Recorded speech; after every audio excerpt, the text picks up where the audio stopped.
Hi folks, thanks for joining and welcome to the WeAreDevelopers Python Day. I'm Sead and I will be your host for this afternoon. I hope you are doing well, you are healthy and safe, and that you are just as excited about the upcoming talks as we are. So why did we choose to talk about Python today? Well, this language is around there since the early 90s but has gained huge popularity in recent years.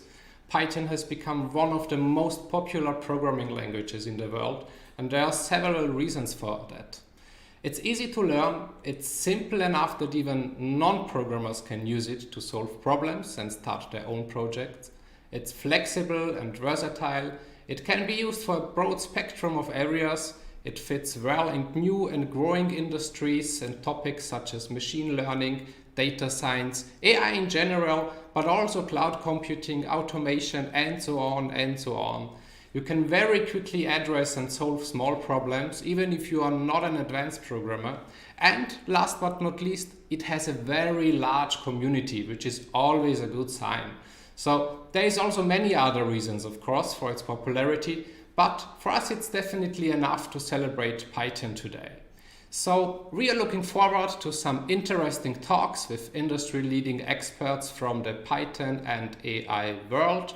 And if you want to actively join the discussion, please watch us from wearedevelopers.com/live. Use the Q&A tool to ask your questions to the speakers. They will be happy to answer your questions. And now, before we start, I want to mention again our code of conduct, which basically means that we need to be nice to each other.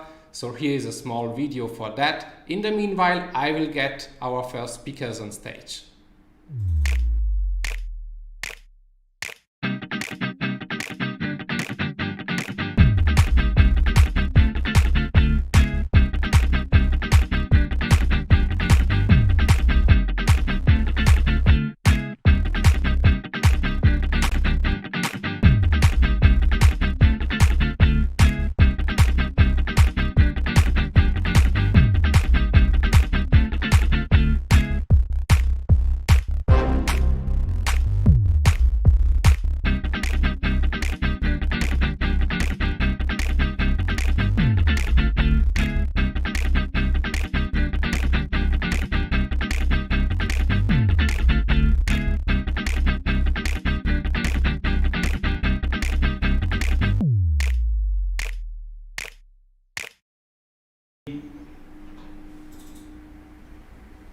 Okay, it's time to introduce Stefan and Lukas from Accenture, who will talk about the detection of money laundering with the help of AI and Python.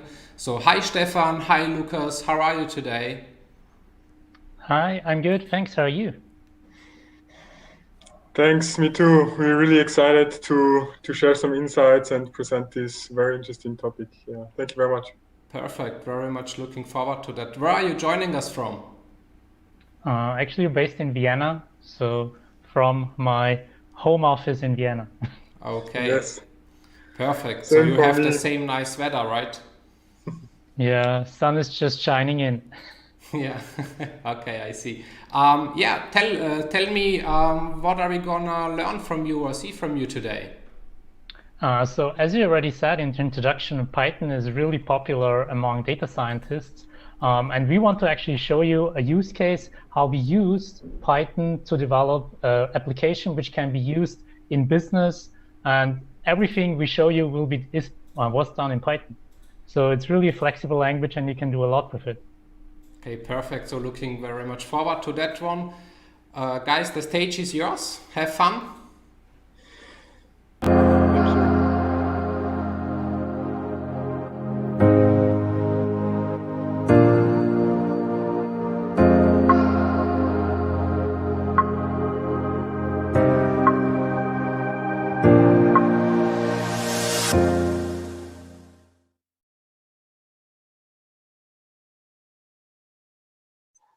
So hello, everybody. Again from my side. So Lukas, Alber, and me, we are both from Accenture. And we are both data science consultants there. And today we want to tell you something about the use case which we developed in the last year at a bank. And specifically, we were using machine learning and also tool stack of Python to detect money laundering with AI. And that's what we want to tell to you about. That's what we want to talk about today. Okay, so let's get started. So this is just a very short overview. We won't dive directly into artificial intelligence for anti-money laundering and the use case, but we will spend a few minutes actually to talk about what is behind using artificial intelligence within production or within companies as compared to just doing it your own at home.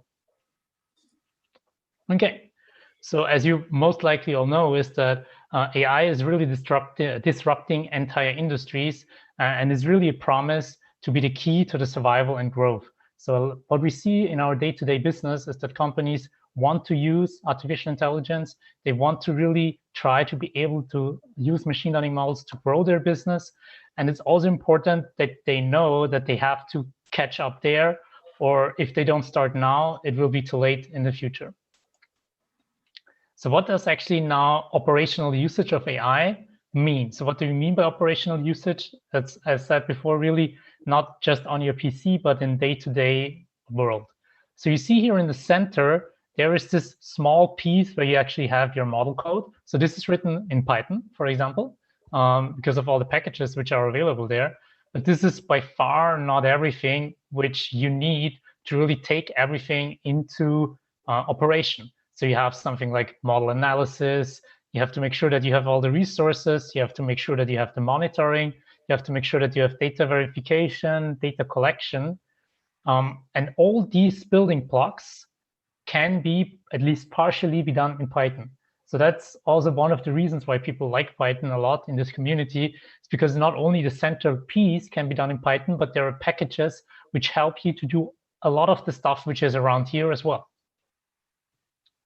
So how does it actually now work? How do you really think about getting models into production and to have an end-to-end lifecycle for a machine learning use case?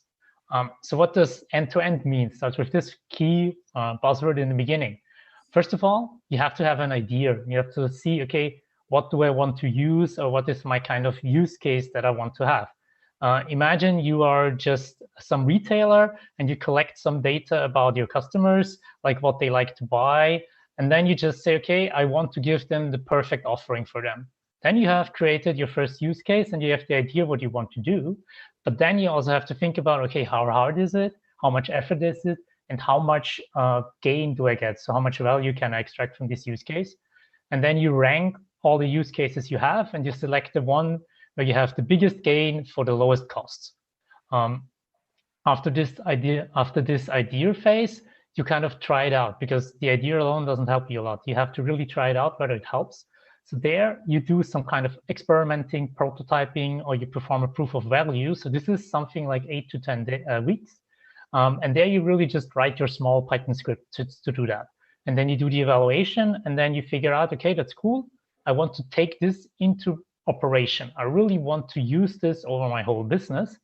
And then you scale it out. And you roll it out over the whole business. Of course, this takes a little bit longer, but still, all of this can be done in Python.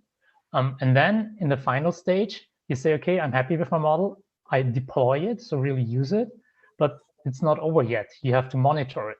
And you can also do that with Python. There is for example, MLflow, which is a nice package where you can really monitor things as well. And you can continuously improve and operate your model. And kind of these 4 steps here, they can be summed up nicely in an AI operating model, which you see here on the left. And of course, there are many more things inside, but it's important kind of you have to prove the value to make sure that it's really working. You have to be able to scale it fast and agile. And then you have to be also sure too that you can deploy it and also automatically do do improvements. And most importantly, you have people at the core. So it's all about working together here, and we will talk a little bit more about this to come. So after this very short introduction, let's dive a little bit deeper into the topic that we wanted to talk about today, namely usage of artificial intelligence in anti-money laundering. So first of all, what is anti-money laundering? Anti-money laundering is something which banks are obliged to do by the regulator. So the regulator says, okay, you have to check your customers whether they are really behaving nicely or whether they are doing some money laundering. So, and how do they do that? There are a couple of different ways how customers have to be checked. So one of the things is they look at transactions, but not only transactions, also some kind of suspicious behavior. Imagine you go into a bank and you just hand in and cash deposit 100,000 euros, and then just the employee asks you, where do you have this money from? And you just take out your cell phone, call someone, hey, I don't know, where did I get this money from? What should I say? That's suspicious, and that will also be reported. But this is not kind of what we want to talk about today, but really we want to talk about ex post monitoring, meaning you look at the transactions after they have taken place. And there is also another example, like just the example before, when I enter the bank and I just go there and I deposit 100,000 euro, then this is going to be suspicious, and this should create an alert, because this can be, nobody knows where this money is coming from, and the bank is required to ask me for justification. Where did you get that money from? Did you get it from some kind of illegal activity or not? And to do this, many companies or banks actually rely on rule-based approaches. So they are really, really simple rules. Like if you deposit more than 10,000 euros, there will be an alarm, and somebody has to look at this alarm and say, that's strange, or no, that is not strange. These rule-based approaches, although being simple, they have some drawbacks. For example, there's a large amount of false positive alerts. So not every complex pattern can be really framed into such an easy rule. So you have probably a lot of rules which are similar, and these rules then give you false positive alerts, and somebody has to look at them. And our experience showed, or actually studies showed, that just 0.1% or 1 out of 1,000 alerts is actually really suspicious and should be investigated. And what I already mentioned as well is that you cannot capture all money laundering patterns. So, okay, so why should we then really use artificial intelligence? We have seen that it can drastically improve the quality and the efficiency of the overall AML monitoring process. But first of all, you lower the false positive ratio, which means that you can help guide the AML agents to the important and to the interesting alerts. You are able to identify suspicious customers which might have slipped through your rule system. And the third point, which is also important, if you think of, okay, it's not only that you have those two systems, you have machine learning on one side, and you have the alert-based system or the rule-based system on the other side, they can cooperate together. So you have kind of your traditional alerts, but you generate additional information. So you just enrich this alert with some information saying, hey, we also think this is suspicious, to kind of make sure that the AML agent can go through that a little bit faster. Okay, so what are now the big challenges to just use this in production? One of the first key challenges is that you have to involve business, or in this case, AML experts from the start. You cannot imagine a data scientist writing his Python code alone in a chamber and coming up with the solution for AML monitoring. That's not how it works. You really have to talk to business, you have to talk to your experts and ask them, what is important? What do we need to do? What are kind of things that the model wants to see, and what are things you look at? This already helps, and is the key for the second point here, is that machine learning models, they have to be accepted by the people who use them, so by the compliance experts and also by the regulators. And you have to kind of carefully establish this acceptance. And what also helps here is explainable AI, so that you can be able to explain why the model does some kind of some decisioning. And this is also illustrated here on the right. So actually the process is you start with a model, then you evaluate it with an AML expert, then you build some new features, some new attributes which the model likes to see, and then you start over again. And this is really an iterative cycle here. Okay, and this brings me already to what kind of use cases one can think about. And I would like to start by discussing the customer 360 degrees, so a holistic customer view where you combine information from multiple sources so that you have not just the transaction list, because this is useless and the model will not be able to use it, but rather some important information like what is the sum of cash transactions in the last week? How long is the customer at my company, or something like this? And from this starting point, you can work on developing initial use cases. You can, for example, do name screening. You can compare the customer name to some public watch lists. Are there some similarities? You can do network analytics to find cyclic transactions. So I send money to my grandmother to my mother, and the money comes back to me, and this can kind of launder it. Or you can really watch the transactions and say, okay, this is risky, this is not. And the other one is KYC consistency, which stands for Know Your Customer, which we want to talk to you about today. And Lukas will give you more details about this.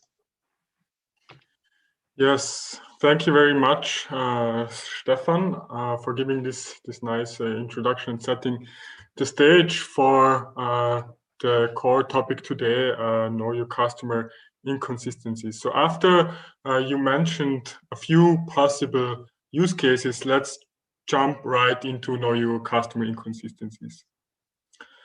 But before we're going into the details on how we tackle it using the Python technology stack, I want you to get a feeling for how the problem looks like, and especially why AI is specifically well suited to tackle it. So let's look at this example that I'm depicting here with those slides. Okay, so here I want to compare a typical rule-based approach to a machine learning approach. Now let's start with the rule-based approach. So here the transaction behavior of single individuals, so one at a time, is monitored, and based on that there are certain events that trigger an alert. For example, let's look at this first person here. Okay, so we have the transaction behavior that this person for some reason has lots of foreign exchange transactions in US dollars and yuan. Now, okay, living in Central Europe, one might think, okay, why is that happening? I mean, that's a bit strange, but is it really enough to trigger an alert? Is that really suspicious on its own? Well, we don't really know. Now let's go to the next person, for example. And here we're given information that this person has a very high cash transaction volume. And again, one might ask, okay, but come on, we're living in the 21st century. Everyone is paying with cards these days, and I mean, money is largely digitalized. So why should someone have lots of cash transactions? But again, as before, we really don't know so well whether we should trigger an alert or whether this is suspicious enough to be investigated. Okay, now let's look at the machine learning approach to this problem. So now we have additional KYC data, like, for example, the job of each of those persons. And the model can learn from looking at many customers what the typical behavior for certain groups looks like, and then detect outliers to those groups. So what do I mean by that? Okay, let's look again at example number one. Okay, so now with the additional information that this person is active in the private banking sector, then foreign exchange transactions in US dollars and yuan are not suspicious at all. And why? Because many people within the group of private banking, they deal with foreign currencies on a very regular basis. So that's why this is not suspicious. Okay, now let's go over to the other person, however. So given the information that this person is jobless and has no declared source of income, then the high volume of cash transaction looks quite strange. And why? Again, because if we look at the peer group of all the people with no declared source of income, then this person can really be identified as an outlier, and the transaction behavior is very likely to be suspicious. Okay, now let's go to the next slide. So after I've been giving you a little bit of an intuitive understanding to this problem and the solution approach, and after we know that what we want to do is to identify outliers to peer groups, here I want to explain how we are doing it. So the short answer to how we're doing it is just by simply using dimensionality reduction. And the long answer can be subdivided into 4 steps. And I will tell you about those 4 steps now. So first of all, together with AML experts, we determine use case relevant features. And this is a really crucial steps. So by that, I mean, for example, the name of a customer, maybe not very relevant to this use case, okay, maybe not so interesting, or whether this customer allows marketing information to be passed on, not really relevant for this use case. However, as we've just seen, the information about the job of this person, highly relevant, or maybe the incorporation date for companies, highly relevant. So here we're really trying to find out what are the important features. Then we can go to step number 2. So we put together all this information, so transaction data and also KYC data from different sources to form one big master data table. And thereby we are creating this very essentially 360-degree customer view that Stefan mentioned before. And this allows us to go to step number 3. And step number 3 is my favorite step, because that's where all the magic basically happens. And that's where we are training our machine learning models to detect outliers by performing dimensionality reduction and reconstruction. So let's spend a little bit time here and demystify this entire thing. Okay, so every customer has multiple features, just like the job and all the other things, okay? So this is our input. Then the model is compressing this information onto a lower dimensional representation, which allows to extract the most important information in terms of a smaller number of dimensions. And then the algorithm uses this low dimensional representation to reconstruct the full customer image, so all the dimensions again. Okay, great. So now one can ask, okay, why are you doing this? I mean, you take something that you know exactly, the input, and you try to reconstruct it such that you have something that looks fairly similar to something that you already knew in the first place. So why are we doing this? Simply because during this process, the algorithm becomes an expert in reconstructing typical customers. And by expert, I mean that the distance between the reconstruction and the original will be very small.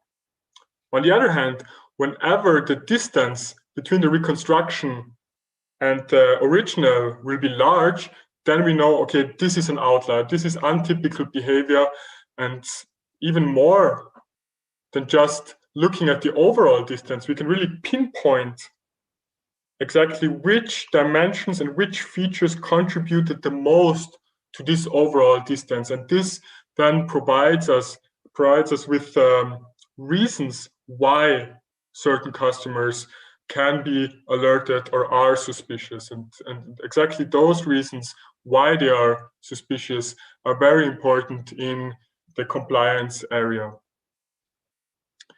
Okay, after that, we can go to step 4. So now we have the distances, and based on those distances, we can now score the entire customer base and create a ranking and group them into those who have who are very likely to be not suspicious on the one hand, and then we can group all the outliers and all the ones that are very likely to be suspicious. Okay, great. Now let's go to the next slide and zoom in a little bit into step number 3.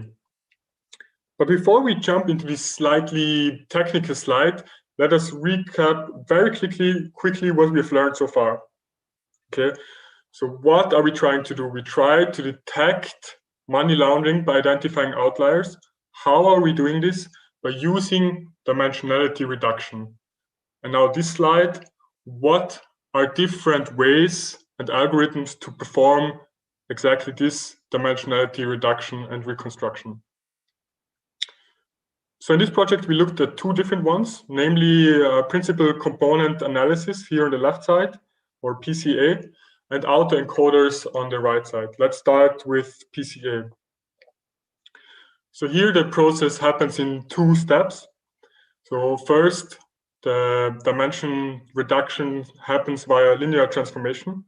So the algorithm looks at the entire master data table, so the entire loading matrix, and finds the components which maximize the explained variance in the data. Or in other words, the algorithm tries to describe as much as possible of the data by using only a small number of variables. And then, second step, after this projection onto a lower dimensional subspace, we use this as an input for an inverse transformation. And ta-da, we have our reconstruction. Okay, great. So principal component analysis. Now let's go to autoencoders.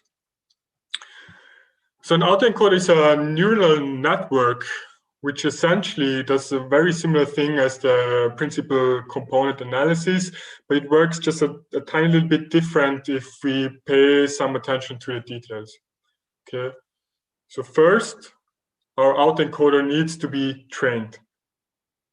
And in this process, we show the algorithm one customer at a time, and it performs then dimensionality reduction and reconstruction in one go with nonlinear transformations. And then during this training process, the algorithm compares the reconstruction to the original after every single customer, and thereby learns from this experience to perform the reconstruction better and better and better every time. And finally, after sufficient training, we show the algorithm new and previously unseen customers and ask it to reconstruct it, so we can then calculate the distances and decide if this customer is an outlier or not. Okay, now let's go to the next slide. So after you've been hearing so much about the details and the implementation and everything, one might really say, okay, Lukas and Stefan, this is really a great idea and it looks fine, but does it work? Does it really work? And yes, I can say inconsistencies between customer information and transaction patterns are indicators for suspicious behavior. And yes, those inconsistencies can be detected by utilizing unsupervised machine learning models. So why are we so confident about this? Well, we trained two machine learning models, so one for retail customers and one for corporate customers, and together with AML experts, we evaluated more than 200 customers. And out of those 200 customers, we identified more than 100 suspicious cases. And even more exciting is the fact that out of those, 1/3 were not detected by the rule-based engine. So this really shows the potential of machine learning to capture new complex money laundering patterns. It's really interesting.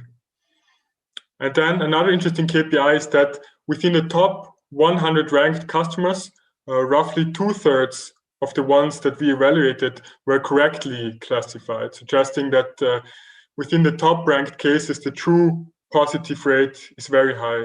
Now, if you think back on the beginning of this talk, Stefan mentioned that typically with rule-based engines, the true positive rate is roughly 1 out of 1,000. So here we can just put a different figure on that.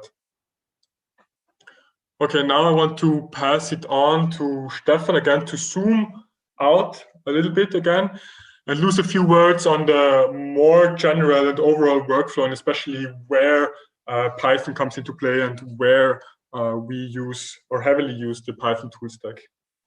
Yeah, thanks, Lukas. So yeah, let's do that. So after Lukas showed you kind of really what the model did on its own, let's see, okay, how can I do that now on my own and how can I do that in production? So the starting point for everything is that you have to have data sources. So somewhere there is a data warehouse or something else where you have your transactions, and you have your KYC data. And most likely, as said, this is not just one single table, but it might be 5, 10, 15 tables. Okay, so for machine learning to be effective, you have to combine this in a single holistic customer table. And this is done in this architecture here in a central data mart. So the data mart is really central data storage. And what happens is you extract data from the sources, and then you transform it, and you take it into this 360-degree customer view. So what are now kind of the things that we use to do that? So the data mart itself is running on Hadoop. And we used Python as well as PySpark to really modify the data sources we got, or the data from the data sources, combine it, transform it, and to find then out how we can, or to really generate our 300 degrees customer view. So once this 300-degree customer view is available, this is then loaded by another module, really the machine learning modules here. And there you have you really have the machine learning models which kind of learn, first of all, based on this customer view, how they should be trained and how to identify certain features. And once they are ready, finished, and they say it's fine, they are deployed, they are really used to score. So in production, how does it look like? You extract the data source on a daily basis, you generate the customer view, and then your machine learning models, they ingest the 360-degree customer view, they score the customers, and then they send back the scores and also the explanations to the central data mart. Okay, so what kind of Python tools are involved there, or what did we use? So we used Python to develop the model, and there, most importantly, the packages were scikit-learn and Keras with TensorFlow backend for the PCA components, and also for the autocode encoder parts. So we used really pipelines as it's standardized in scikit-learn, and we also used pandas to kind of be a little bit more flexible. And the model monitoring or packaging will be done in MLflow, which is a convenient tool which allows you to do all that. Okay, then once you have this central data, you have in your central data storage the model results, they can then be interfaced by AML monitoring tools. So these are, again, conversational providers. So this is unfortunately not Python, but I guess you could write a Python tool doing that. And there, the AML agents can really look at the model results, and then they can also store the model results back. And then you have the feedback, and you can kind of reiterate and improve the model. So this is kind of the high-level workflow for this tool stack. And with this, I just quickly want to recapitulate. So what we wanted to show you is that artificial intelligence can be really helpful to improve effectiveness and efficiency of AML efforts of banks in the compliance. This can be done by detecting new money laundering patterns, which are not detected, which were not able to be detected before. Then there's a second facet, which is that you can focus on the alerts which are important, or just on that you don't scan through all the customers, but you really focus on the ones which are important. And that you also have transparent results. So it's important that the models really tell you from the start, this person is suspicious because. And this is needed to increase the trust into your models by AML agents and by compliance regulators. And with this, I would like to thank you for your attention. And I see that there are already some questions. Yes, I think I like the question from Antonio. So Mike, I read it out for everyone. My question is whether we can fully rely on heuristics provided by ML. So I think it's quite interesting because, of course, especially in compliance, it's a very interesting and a very sensitive question. And I want to stress here the word fully. Well, no, we cannot fully rely on the heuristics provided by machine learning. So not fully. But what we really want to do, and I think what we showed with this project, is that we can really provide a very interesting view on this entire topic, which really helps to allocate resources in a very efficient way, and also to detect new things that were not seen before. So can we fully rely? No, but I think machine learning these days is not like we're trying to take over an AML expert's job, but it's more in the sense that we're trying to combine machines plus humans. And through this collaboration, I think we can really achieve great things. I hope this answers the questions. I don't know, maybe Stefan, you want to add something? No, it's fine. So I think you're right. It's really, I would also say this is an add-on, so to speak. So you add really the AML information or the AML agent's information, some rules, and machine learning is on top. This is, of course, not the same in all environments. So this would be different for, I don't know, next best products offerings. So kind of this question, how much can we trust AI depends a little bit on your specific use case.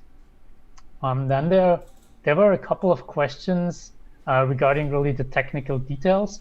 So the first question, so I will answer the challenges thereafter. So the first one is how many models did we tend to train? So we actually trained, I don't know, something like 100, 200 models. And the crucial step for this for this unsupervised machine learning behavior is that you don't have a test set where you know, okay, these customers are good, these customers are bad. So it's really, we had to discuss every single case with the AML agents. And therefore, we have to make sure that we talk to the people, ask them, okay, do you see this customer? Our model believes it's strange. Do you think this is strange? And then from the answer, we can learn. So it's really a totally iterative cycle. And this also goes into the same direction as, do we expect the accuracy to be bigger than 60%?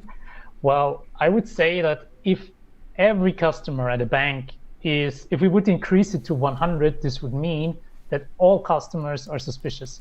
So all very high-end customers are suspicious. So that is really not the way we see it. And also it's not just always suspicious in that case. So KYC consistency can also be that there is some outdated information. So this is also important to keep in mind. But you can, of course, by tuning your model a bit, you might be able to improve the accuracy. And as said, this was just an 80 weeks project. So yeah, we hope that we can improve it, and we will work on that, of course. But I like this question a lot, actually. Sorry, Stefan, if I interrupt you a bit, because if you turn it around, so the question is, do you expect you can improve the accuracy of 60%? I think, and this relates very much to what you mentioned in this talk before, that it's not like you're having a final model and then you deploy it and that's it. Because you already also have to try to not get the accuracy below 60%. I mean, we're living in a fast world, so there are lots of things that play into this entire framework. So we have model drifts, there can be data drifts. So I think, yeah, sure, we can try to improve it, but also we have to really do some model monitoring to not get below it. So I think this is really, if we keep in mind the entire life cycle and the monitoring, and that the deployment is not the end of the story yet, then this is also interesting. So I hope this answered the question. I don't know, Stefan, if you want to add something. No, I'm fine with that. So the next question that I see is kind of what is the accuracy of artificial intelligence in respect to what is the minimal transaction it can spot. So I would say this depends a lot on the actual use case. So for this use case, the overall view was not to kind of rebuild the system that we have, that we kind of score every individual transactions, but rather that we want to look at the broader view. So we used transactions within the last month, and then we compared the transactions in the last month to the respective peer groups. So student example A, I'm a student and I have 1,000 euro cash transactions in the last month. And then I compare this to the average cash transactions of all students. So, but you can build a model explicitly where you look at individual transactions. But this was not really the focus of this use case here. And after all, a very small transaction is not really so interesting. So there was one, maybe we have time for one more question. I don't know, Stefan, you can decide. I mean, we do have time, guys, so you can answer if you want all the questions. So we're still on track. Okay. Okay, great. Then I would probably do you see any other unsupervised machine learning applications besides transaction monitoring? I like this one too. Yeah, you go, Stefan, you go. That's interesting. I would say that name screening could be unsupervised, or you can think of name screening as an unsupervised machine learning, because you might not be able to have a full labeled data set available so that you really know exactly, okay, what is now really all my names that match to something. So there you have some kind of recommendations, and you can work, for example, with recommender systems, which means you just compare what is the most likeliest. Lukas, is something else from top of your mind? Yeah, I have in my mind this slide that you showed. I mean, there we depicted a few use cases, right? And on the bottom right there was a ... So I think even for you, maybe to see it a bit motivational. So as long as we have a 360-degree data view, so as long as we have access to some degree of data, I think it's really also new to come up with new and interesting use cases, because I mean, obviously there are lots of things that one can do with AI, lots of things that we with Accenture do with AI, but yeah, I mean, the limitation is only our creativity, right? So really there's lots of stuff. So definitely there are use cases, just as the one that Stefan mentioned right now with name screening, definitely. Yeah. Then there's a question regarding data protection and privacy. So this is an essential part. I agree totally. One has to be very, very careful on what to use. And for example, we never looked at the names. So this is kind of, in the moment you select your features or you select your attributes, you have to make sure that you don't hand over something to the algorithm which you shouldn't over, or which you think does not have an influence. So of course, if you do name screening, well, you have to use the name. That being said, that's kind of the obvious thing. But for our case, we didn't use the name. It's not important to us if it is Lukas Alber who is doing money laundering, or if it is doing Stefan Donsa who is doing money laundering. That also would not be important for the algorithm. For other cases, this is important. For example, if you want to look at network analytics, so if you say, okay, I want to understand how certain customers are related to other ones, then you need some kind of relationship between the two. But even if you use them, you have to make sure that this kind of doesn't leave the space where you use it. So yeah, you have to look at it. You have to take it into account. And the European Union actually does their pretty good job with the GDPR. Mm-hmm. It's not the same in all other countries, I would say. So, but you have to evaluate this question for every use case specifically. And this is also something which you would do within an operating model. So before, if you have like an operating model, you also set up your model governance and just define certain boundaries and rules. So this is something an organization has to do from the start to really be sure not to have some pitfalls there. Mm-hmm. You want to add something, Lukas? No, very well explained. I like these questions. Question, what is the accuracy of AI? I mean, what is a minimal transaction I can spot as suspicious? So first, let me go with the second question first. So what is the minimal amount of, no, that's the question. What is the minimal transaction I can spot as suspicious? Well, I would say 1. Simply because, okay, say for example, you open up an account and you have exactly one transaction over 1 million euros to a bank in Abu Dhabi or in the United Emirates, then this is, I mean, I guess for most peer groups, this will be, you will be an outlier.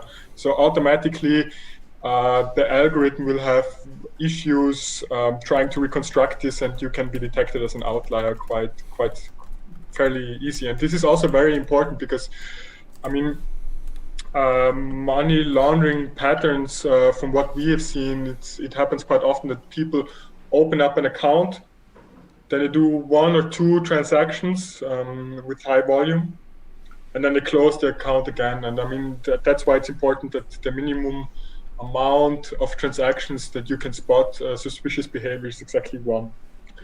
And the other question is, what's the accuracy of AI? I mean, yeah, that's a discussion on its own. I mean, AI is a very heavily stochastic process, so there's lots of randomness involved, and especially in an unsupervised setting, it's hard to put a number on it. Nonetheless, and that's why we highlight this also during this talk, we collaborated very closely together with AML experts, and I think this is really key to have this acceptance, to have this continuous model improvement where we evaluate more and more and more customers, and we look exactly at the reasons why did our algorithm perform better this time, how should we tweak the features, how should we adapt the model to perform better next time.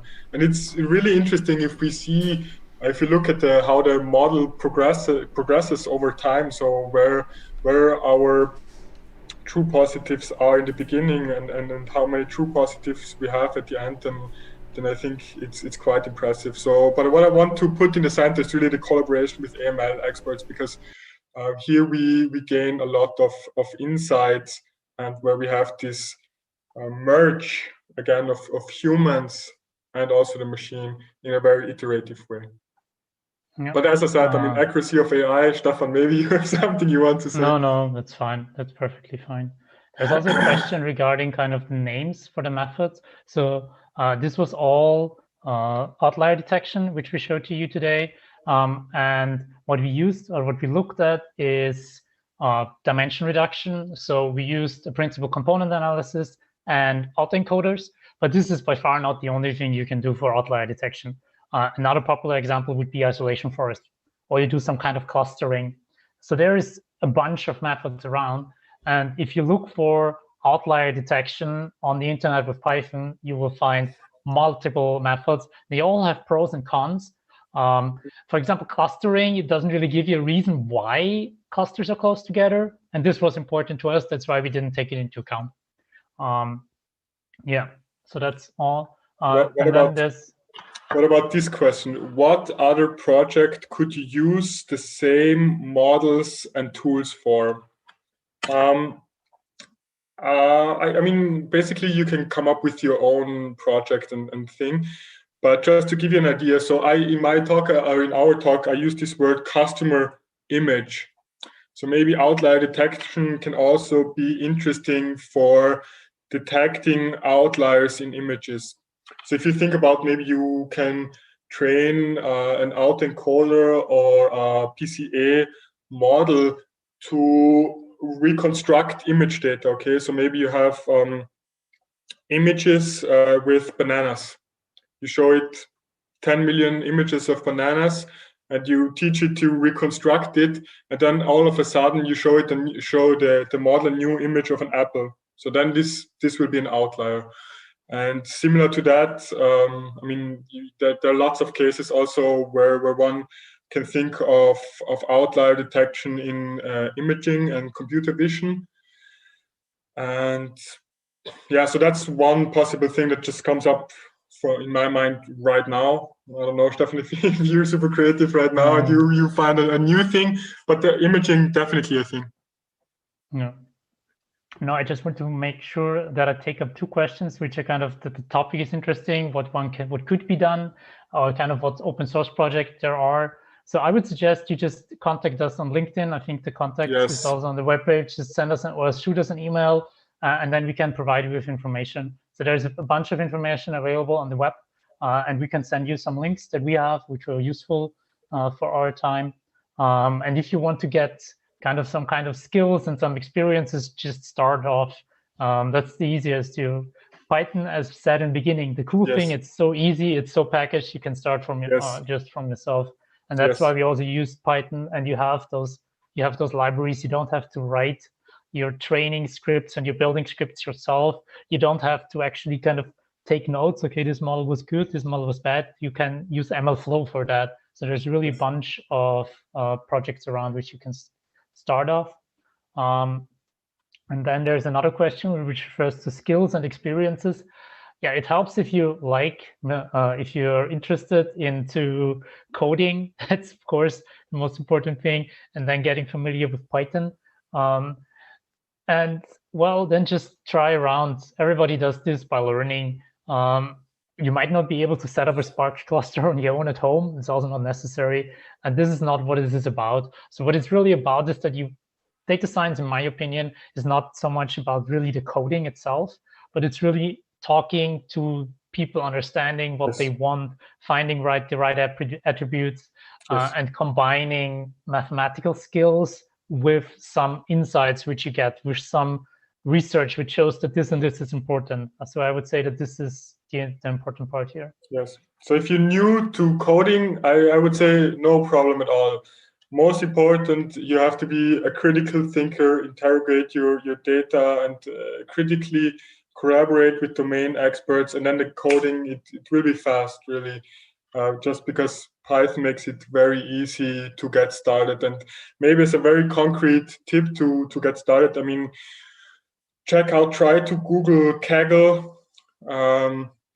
They have lots of interesting and exciting projects that one can check out. They already have ready-made data sets, which are most of the time quite nice. So one wouldn't have to do some crazy pre-processing, and then you don't have to worry about all the other blocks that Stefan showed in this slide.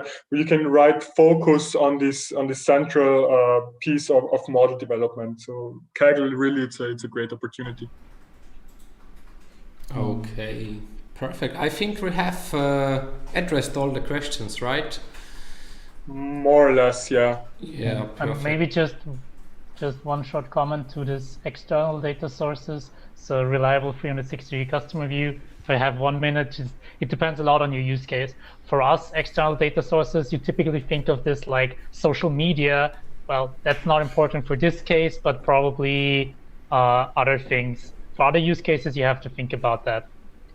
So, and there, yeah, you have to take into consideration privacy concerns. But as I said, this depends a lot on your use case. But you have consent from your users.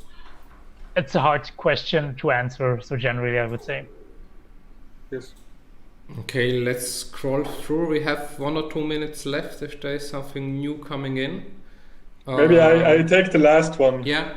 I mean, Stefan, you have to interrupt us if no, just go ahead. Close with the time. So what do you think about Kaggle? So I think it's a good place to start, but then I also want to highlight that there's quite a big difference if you use or if you perform data science on Kaggle data sets in this nice environment, or whether you want to apply it on a real world data set, simply because there's so many things that you have to take into consideration if you want to deploy. So not only program it, but also deploy a machine learning model within an industry framework. Okay, so there are lots of other things that start to play into this entire topic, and that's what we mean by there are many other bricks and stones so that are important to take into consideration once you try to scale it up. But in general, I think Kaggle it's a great place to start. I like the community there a lot. They also show interesting code snips, and I think they tackle quite a few interesting problems, and most of all, it's nice because you can have access to quite cool data sets. Yeah, I agree. But the last point, one sentence, you have the nice data sets, and that's the key difference to industry. In the industry, you have to find the data, you have to get the data, you have to clean the data, you have to analyze the data, and then you have 60% of your work before you start modeling. Yeah, that's the big difference. Exactly. Okay. The question with the heuristics we already had in the beginning, right? Yeah, exactly. So this is, I would say, this depends on the field. In compliance, this is side by side. Okay, and where to start, or what should I do? Yeah, I mean, that's the point. Please reach out to Stefan and Lukas. I think they're very, very eager to help here. And how do you... Did we have this one? No. Yeah, so this is referred to the external data it. sources. Yeah, so external data sources. Maybe you get a full 360-degree custom view from somewhere else, but you have to make sure that it fits your use case. For this case, for example, who should be able to tell you what are the transactions of your customer? The bank knows them. Hopefully nobody else knows. But if you go into online marketing, whatever, yeah, then of course you get a lot of external data. That's not what we do. Yeah. Perfect. Exactly.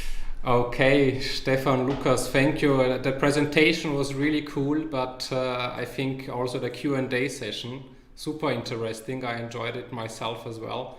So thank you again. Is there anything else you want to share with us, or you want to say to the audience? Yeah, I want to say thank you for the opportunity. It was really nice. And if you have any questions, just ask us, and we are happy to answer all questions.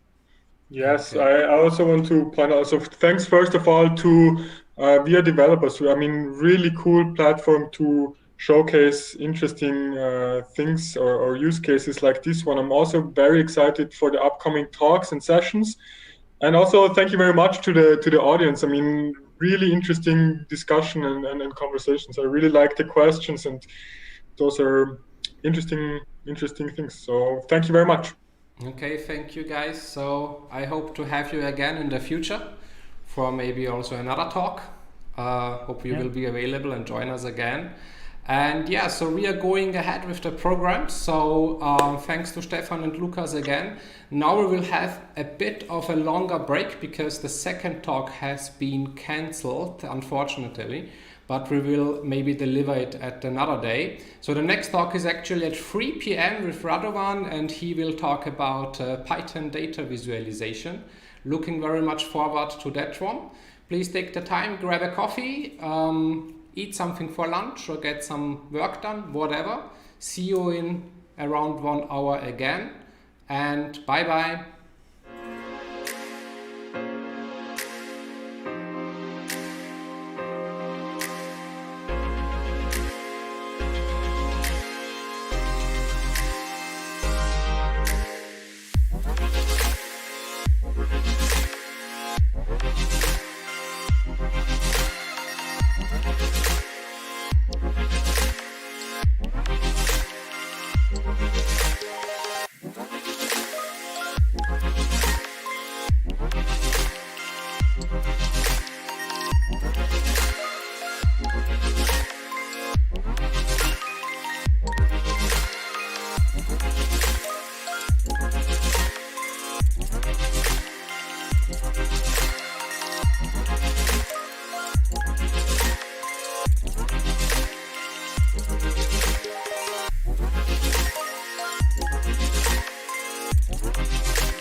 found your dream job as a developer?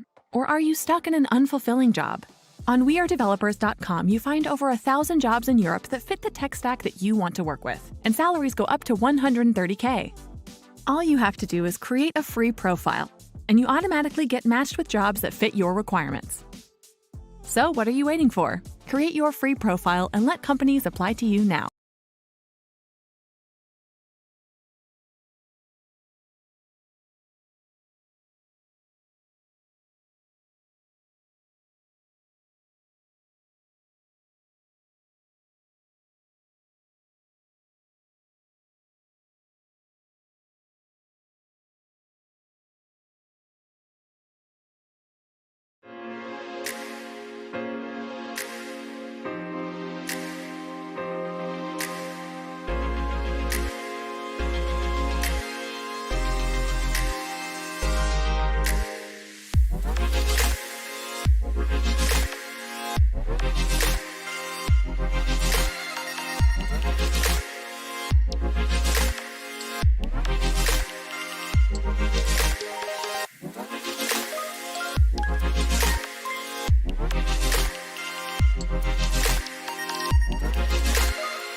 you found your dream job as a developer? Or are you stuck in an unfulfilling job? On WeAreDevelopers.com, you find over 1,000 jobs in Europe that fit the tech stack that you want to work with, and salaries go up to $130K. All you have to do is create a free profile, and you automatically get matched with jobs that fit your requirements. So what are you waiting for? Create your free profile and let companies apply to you now.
Welcome back, everyone. Thanks for joining us again. I am here with Radovan. He will talk about Python data visualization.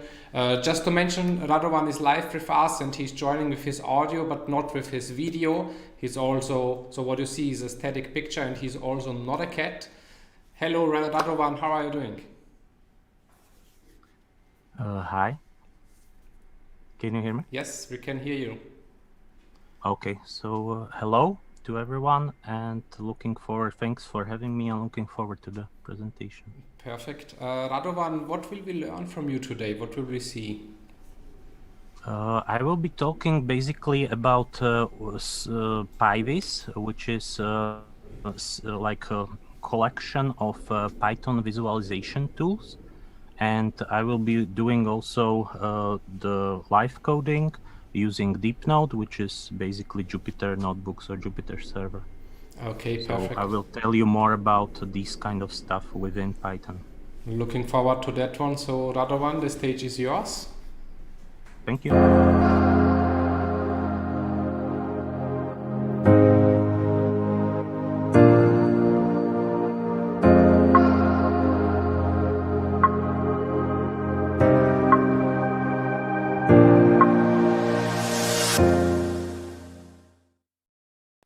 Okay. Hi, everyone.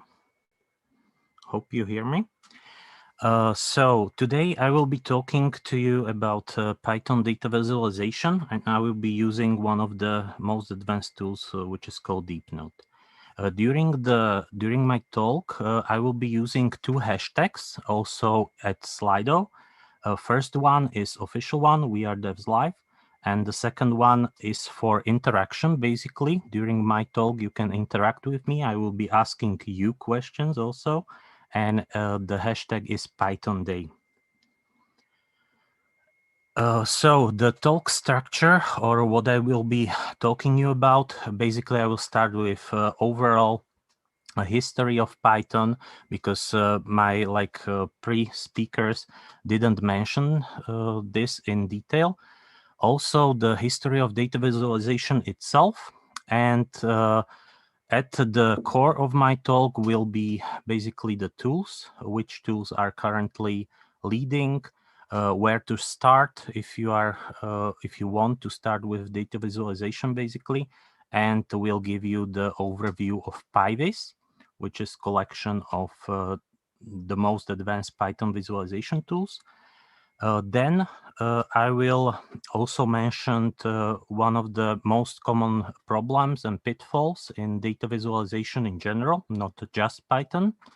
And at the end, I will also try to give you vision, basically, or give you the overview where the development of these tools, the most advanced data visualization tools, are leading.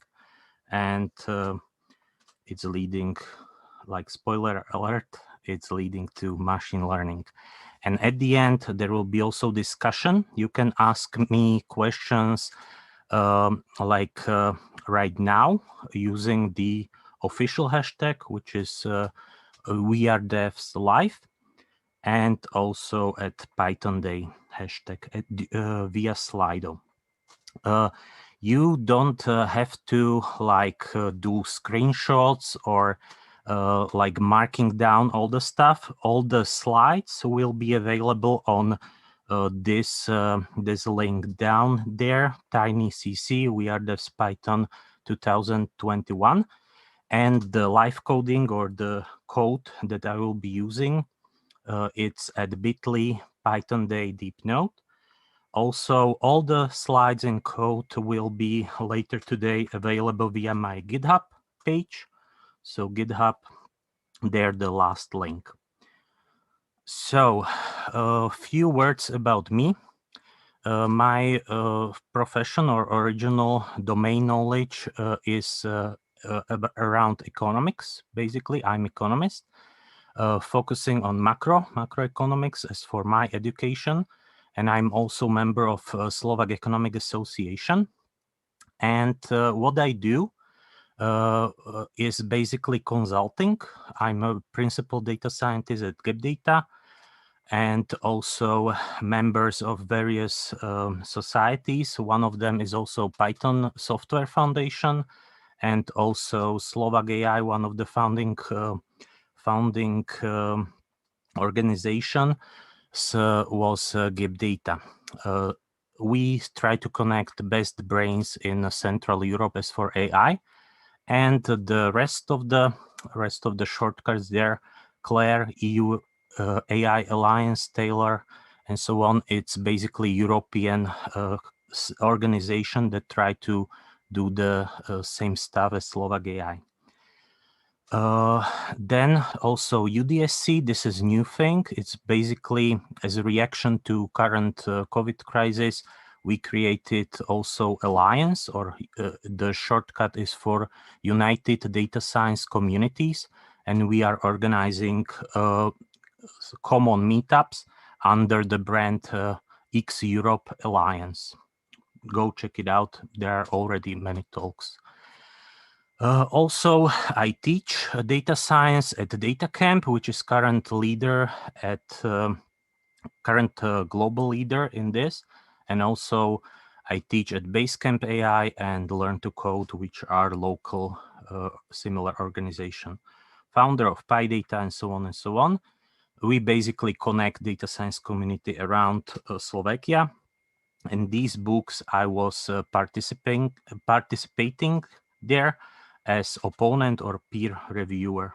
It's just a few of them. There are many more.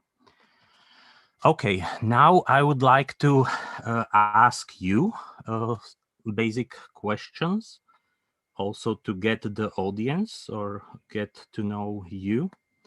So I will set it live now. So go to Python Day at Slido.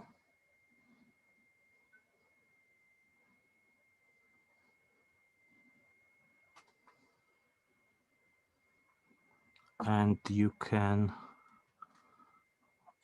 interact there, enter whether you are a developer or data scientist, whether you use Python for data science or developing programs. Okay, first data scientist there.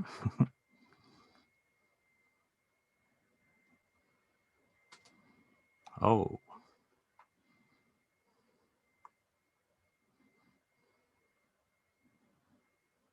Nice, it's going on.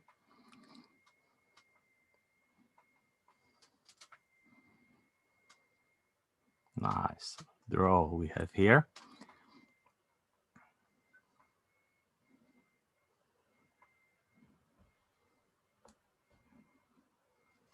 Oh, developers, logically we are at WeAreDevelopers conference, so logically it should be higher.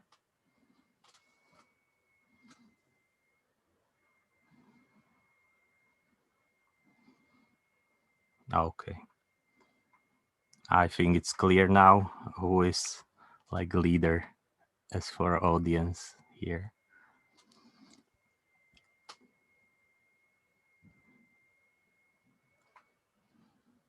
Okay, few seconds, I will let you to vote and then I will continue.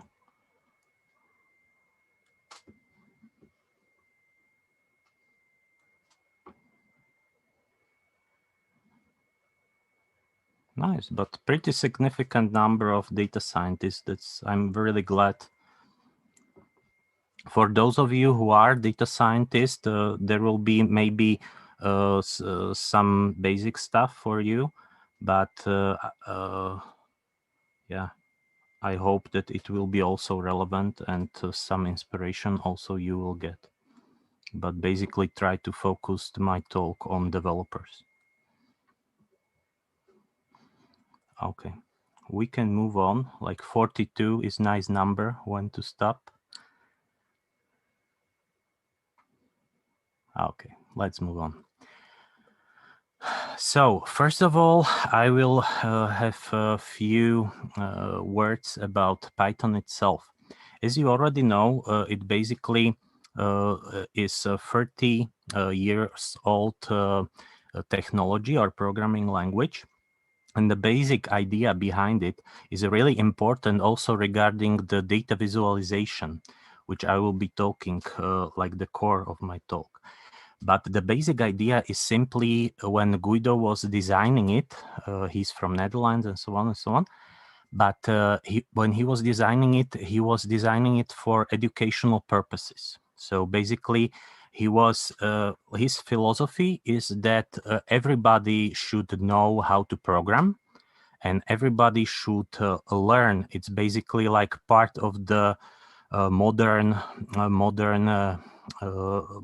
tools that everybody should use, and mostly kids. First version was basically in 1994, and later he left also Netherlands and moved to US, and also basically the repo or Python itself went to US, so it's currently basically technology which has a seat in US, or how to name it.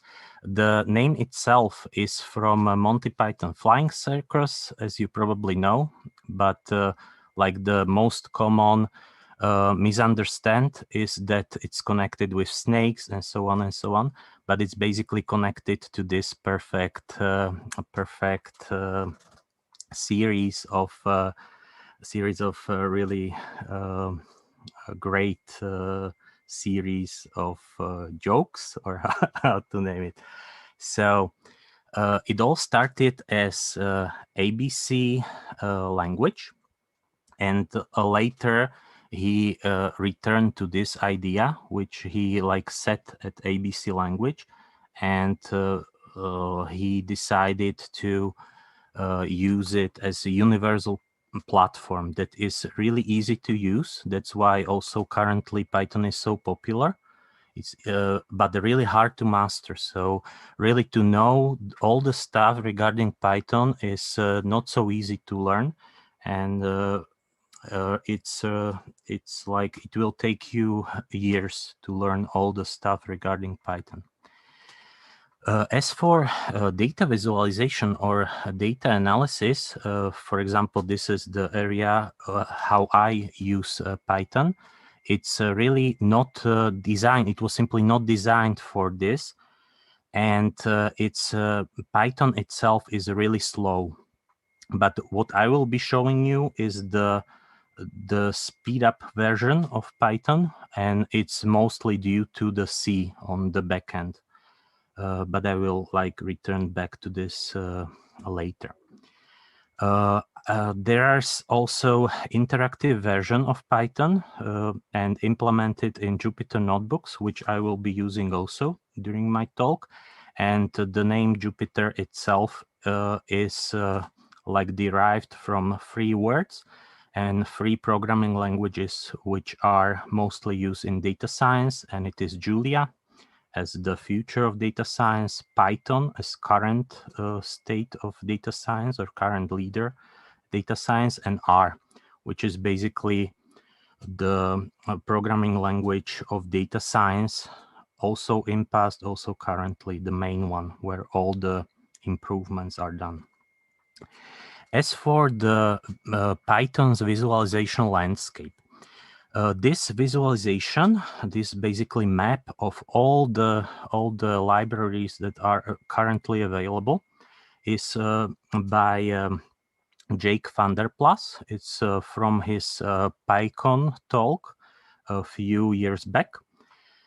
And as you see, there is also an interactive version at PyViz.org, which is the set of tools that I will be talking about today. And you can basically interact with the graph there. So as you see from this picture, there are four main areas, or four main families of simply Python libraries, which are based on different technologies.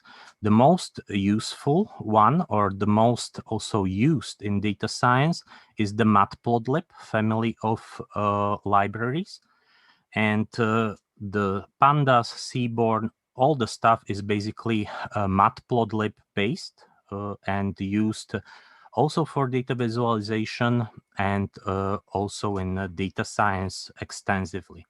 There is also another branch of, or another family of these libraries, which is JavaScript based and basically use only Python interface or Python API for interacting with JavaScript on the front end.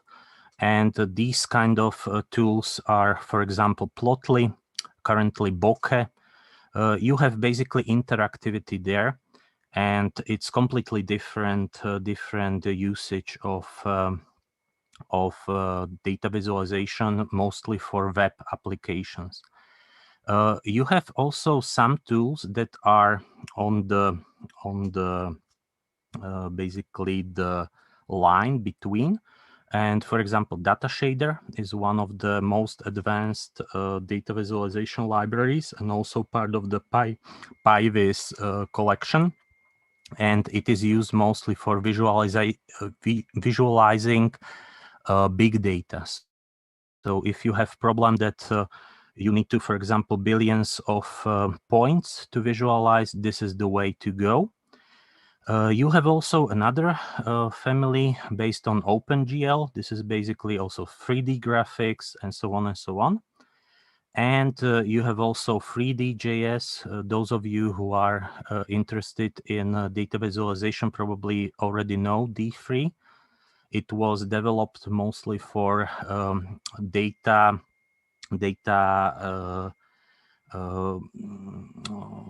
journalism. Basically, it was developed by data journalists, but is extensively used also in other areas currently. And there are also subgroups based on different grammar of graphics called Vega. And I will be talking to you also about this, the visualization library Alter. So this is basically it. And now I would also like to ask you as for how do you use Python, whether it's for programming, mobile apps, and so on and so on. Let me put it live.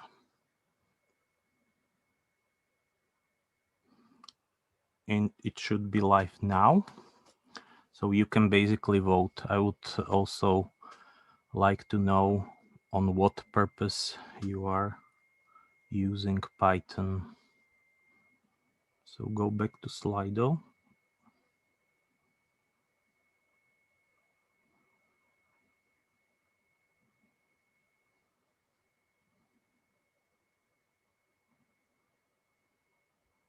Nice, we have results here. Perfect. So mostly data analysis and mobile apps. 2 votes. Great. So also we'll let you a few seconds to vote. This is also important for me as a speaker to basically know on what I should focus.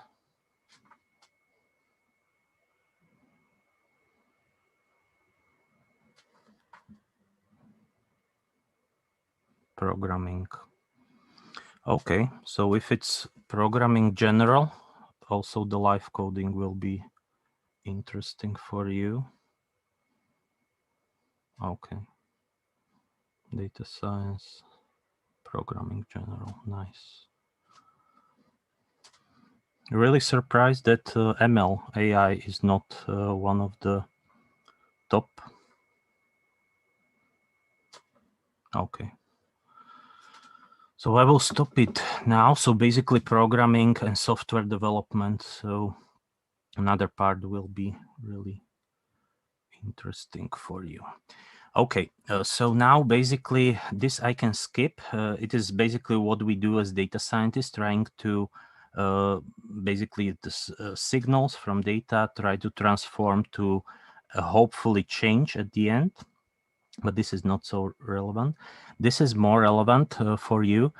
If you also check the history of basically data visualization itself or data science itself, it's connected with mostly two guys, or two greatest improvements in this area were done. One in the 70s by John Tukey, and he was working at Bell Labs, where he developed basically the first kind of visualization, for example, box plot and so on and so on. I can show you also the paper regarding this, written by Hadley Wickham, and it is basically back 40 years back was designed, and his ideas were basically put to paper. It was like pen and paper method, because at the time the computers were not so advanced as we have now. And he basically did all the stuff and written it in this book, Exploratory Data Analysis, which is basically what we will be doing today. Later, there were one of the most improvements in this area of data visualization was done by the guy on the right, Leland Wilkinson, and he's the author of the book, The Grammar of Graphics, or the GG. In, for example, if you come from R world or R stats world, you already know these tools. Some of them also ggplot2 is implemented also in Python.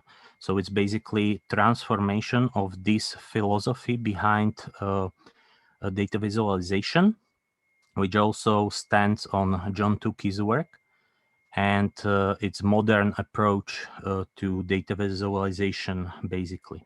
If you are interested in this stuff, I will not like talk about in detail, but if you are interested in this, go check the paper from also David Onoho, also those from Hadley Wickham, and also I had talk of 2 years ago at PyCon. It's the last link there. Okay, so this is basically the scheme of all the data science process. And as you see in the middle, the visualization or the exploration phase, the basically data exploration phase, is in the center of this process. So we need basically, even when we are prototyping models, we need to visualize them. And also this trend is currently in the area of machine learning or AI. We need to basically have transparent models, whether they are statistical or AI based, and the visualization is the core part. Why, you might ask? It's important for getting insights. Us humans, basically the best way how we learn is when we see stuff. So really this part of the Python world, the visualization part, or these tools among PyViz, is really important for us to even comprehend what is basically in data, in the signals, how we transform these signals into models, and how to extract knowledge from them. So really, this is what we do. This is what we try to do. And really, it's important, again, in this scheme, in the area of communication and also for deployment. Basically, people who don't trust your model will not implement it. And the best way how they will trust you is when you show them. Don't tell them, show them. Okay, let's move on, and I will switch now to the live coding or the running of the script. As I mentioned before, we will do this stuff in the Deepnote, which is currently in beta. But it's one of the most advanced tools, basically derived from classical Jupyter notebooks. It's basically Jupyter servers running on cloud. And some also other companies have similar tools. like, for example, Anaconda, Microsoft, Google Colab, you probably know, and so on. So now what we will do is basically I will try to explain how this philosophy, as John Tukey designed or Leland Wilkinson did, how it is implemented in Python.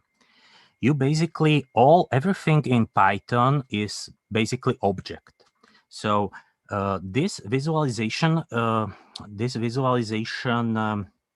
library that we will be using mostly today, it's Matplotlib. So this is, we are importing in first steps, doing all the imports like pandas, numpy, and so on and so on.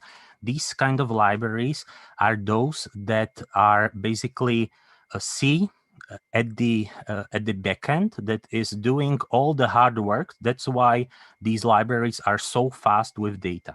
It's not due to the Python itself, but they are basically using something called Cython or C implementation of Python. And this is why it is so fast, as you will see. So this, we imported matplotlib pyplot as PLT. So this is what it stands for. And this object, which is basically script at the backend or running in the kernel, you can basically switch the style or check the styles that are available. Like this.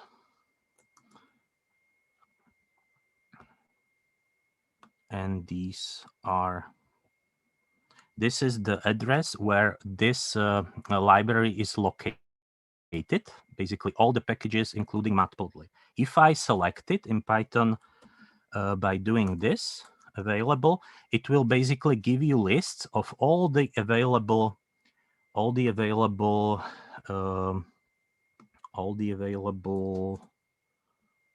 what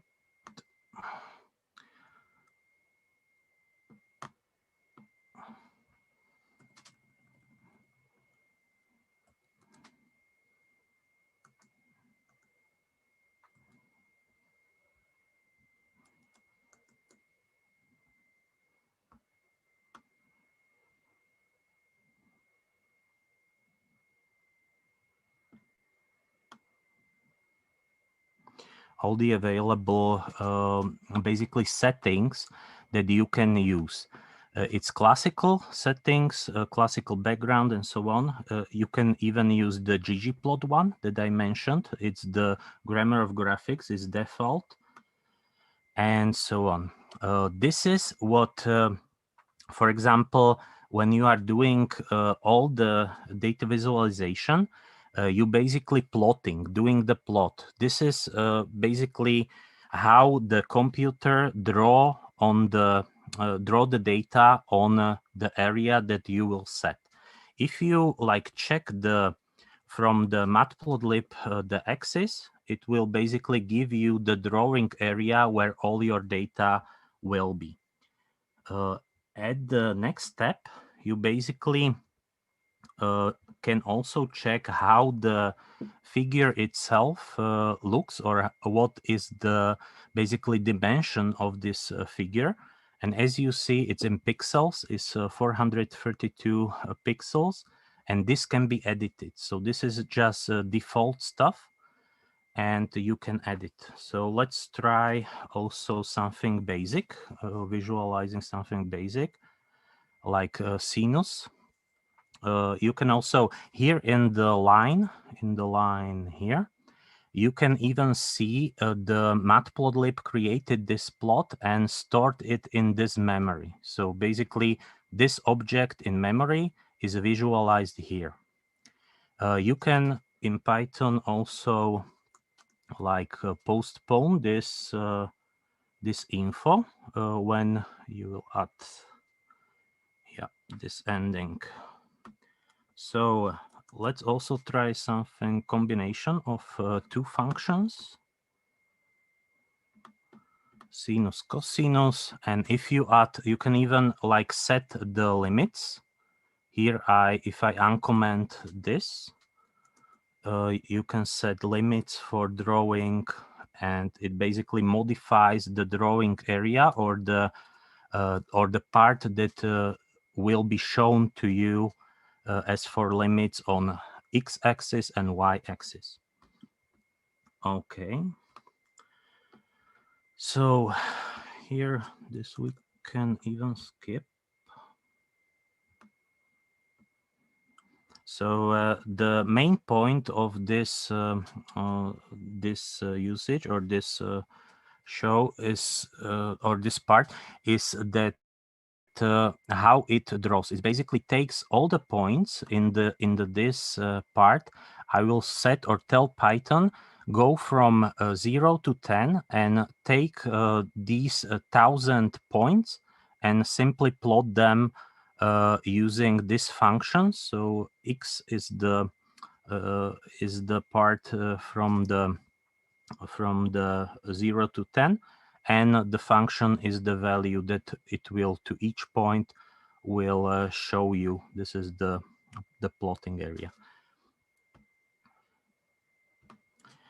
Okay, so this I will skip. This is not so important. And this is important. You can even combine these kind of plots into different pictures. Here, let's run this and this again. And you can do something called facets, or combining different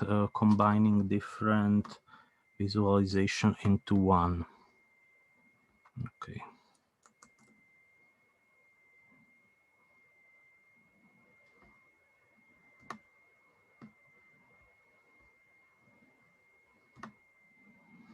PLT plot function.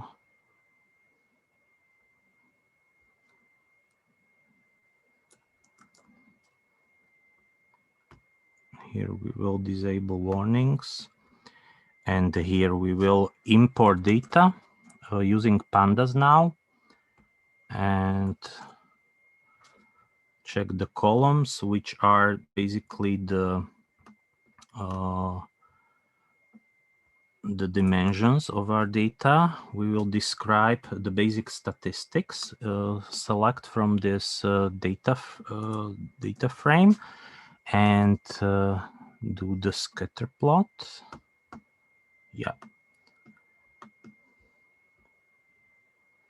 The facets I will show you later.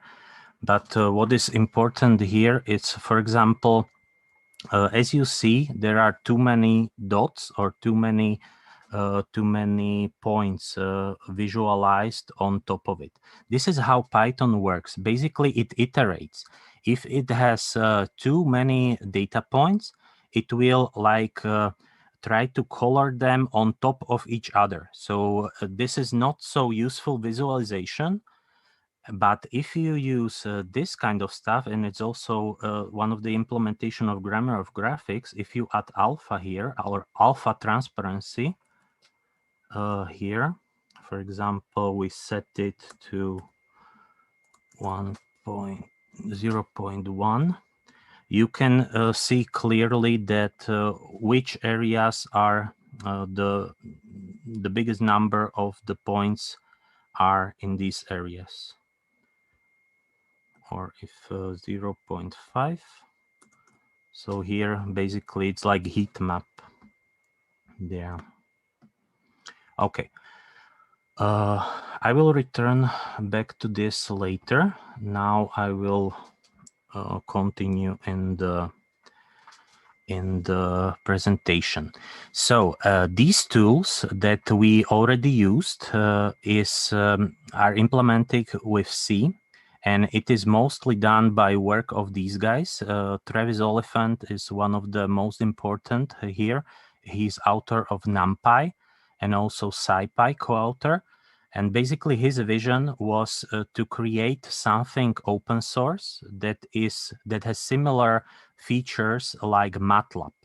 MATLAB is, for those who don't know, it's one of the most advanced data science tools. but it's closed source and it's sold for a lot of money.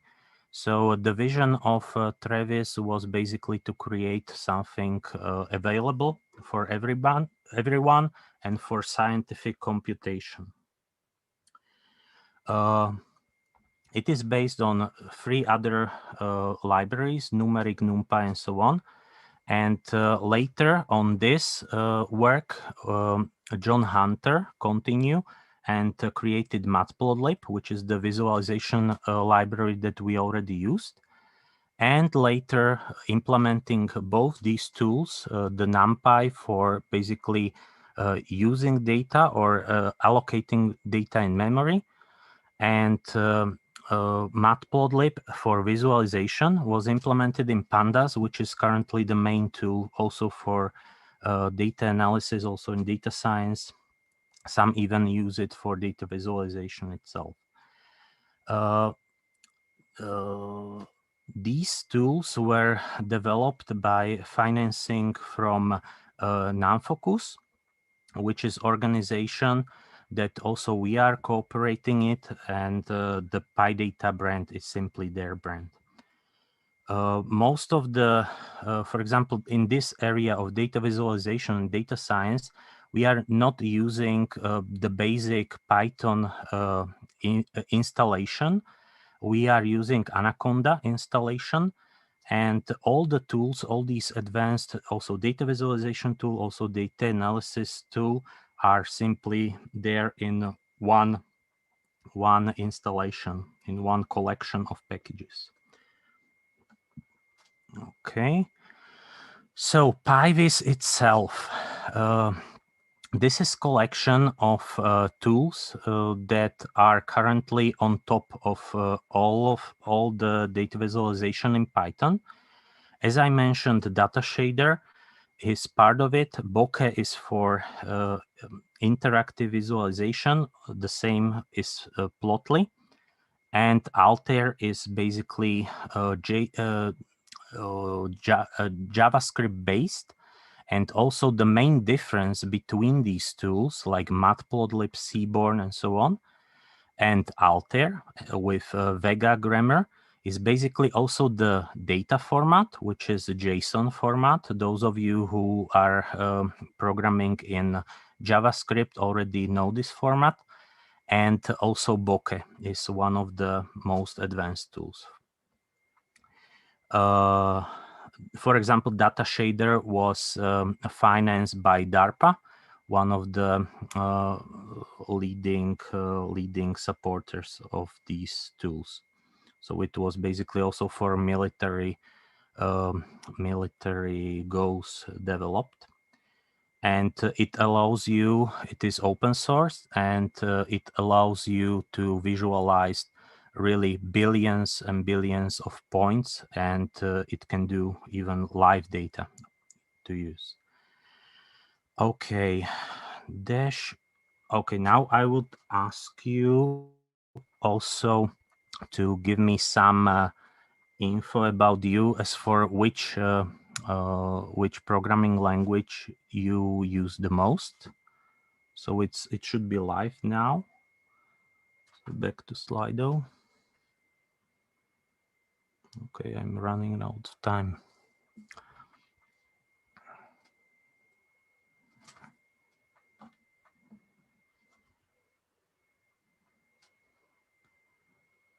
Okay.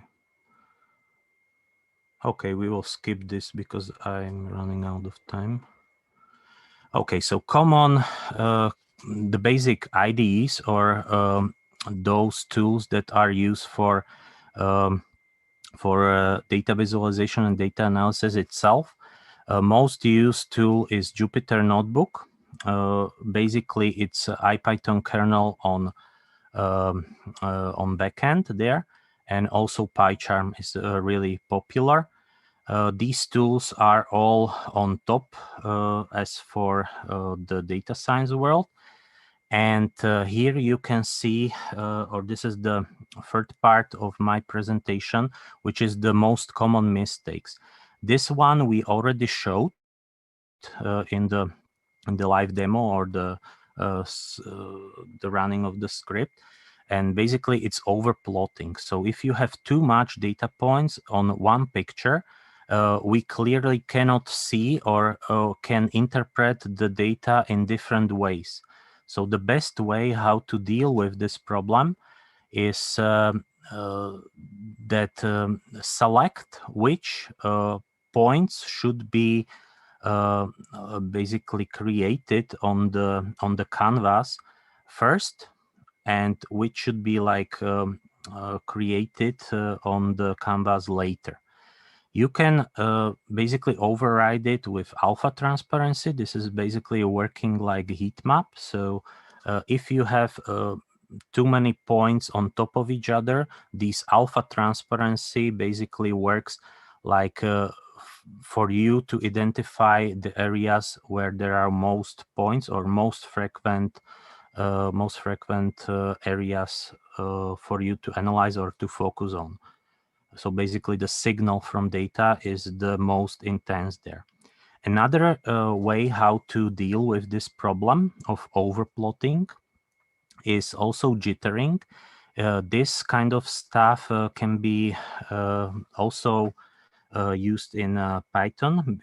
Basically jitter you will add to your code and set the parameter there, and it will give you like noise and basically set the data point to left or right randomly, and you will get a better picture there.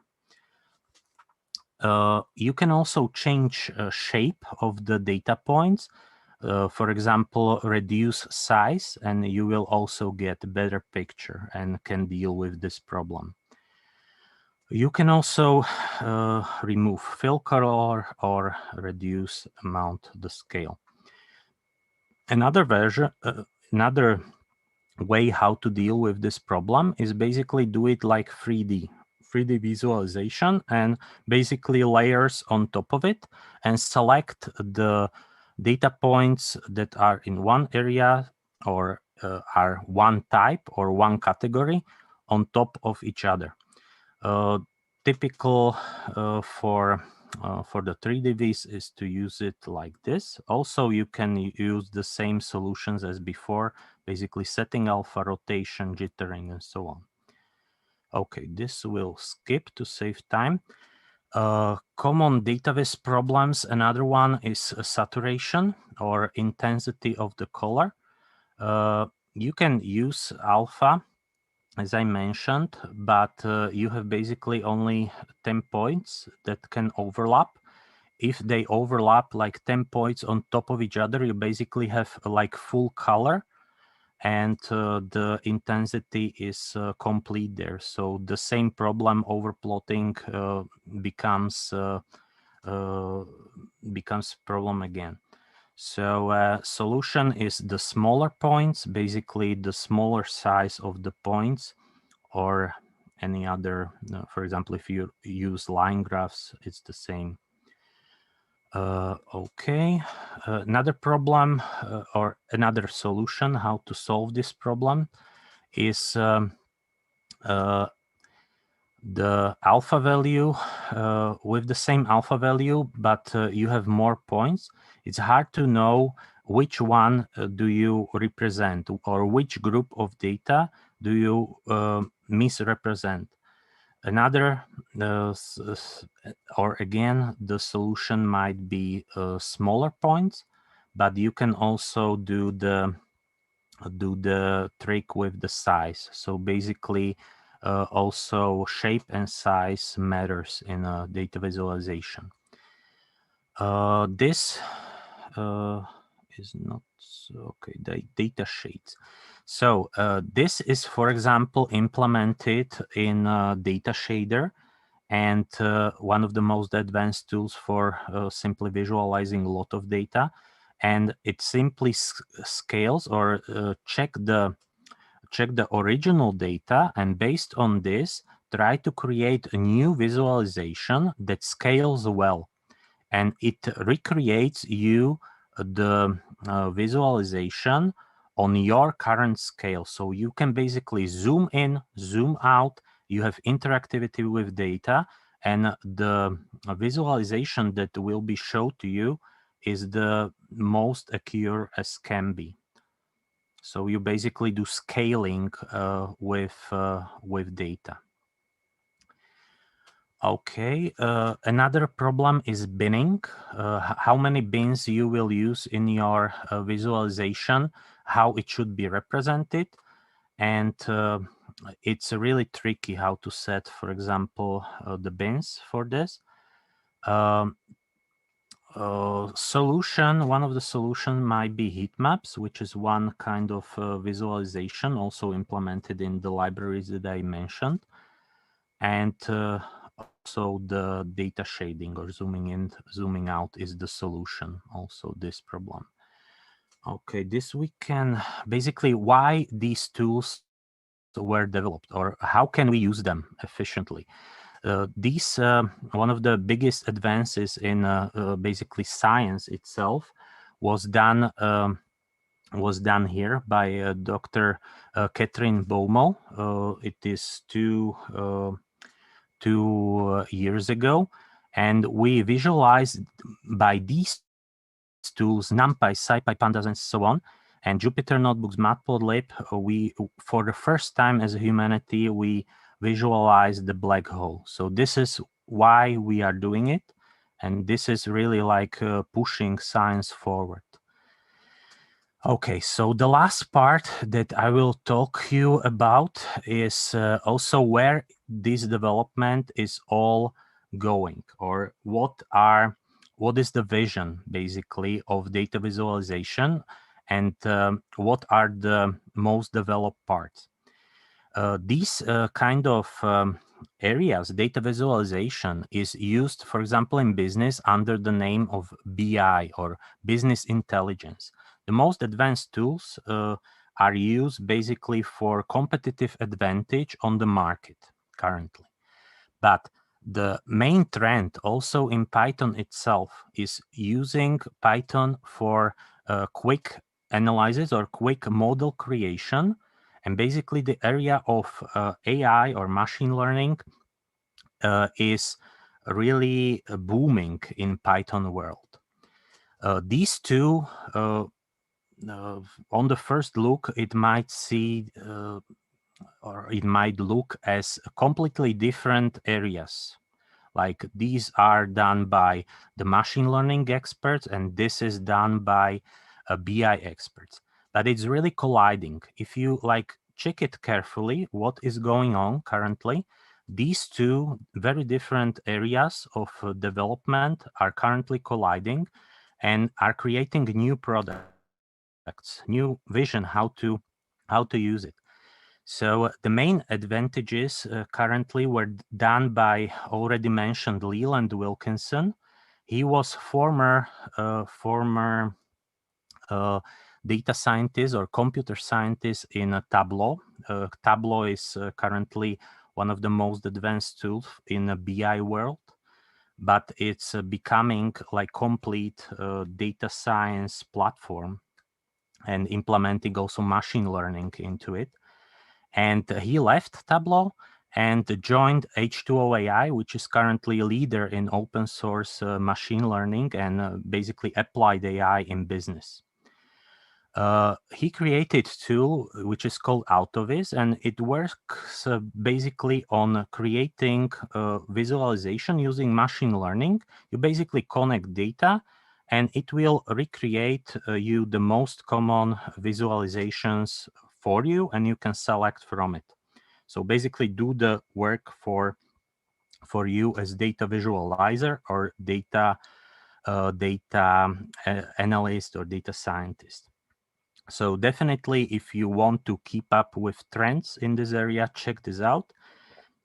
And like basic where software development in this area is going on, or where it is all, what are the trends? It basically, in future, we will be interacting with computers in the area of data visualization in different way. Like this is the past already. one of the most advanced tools like this.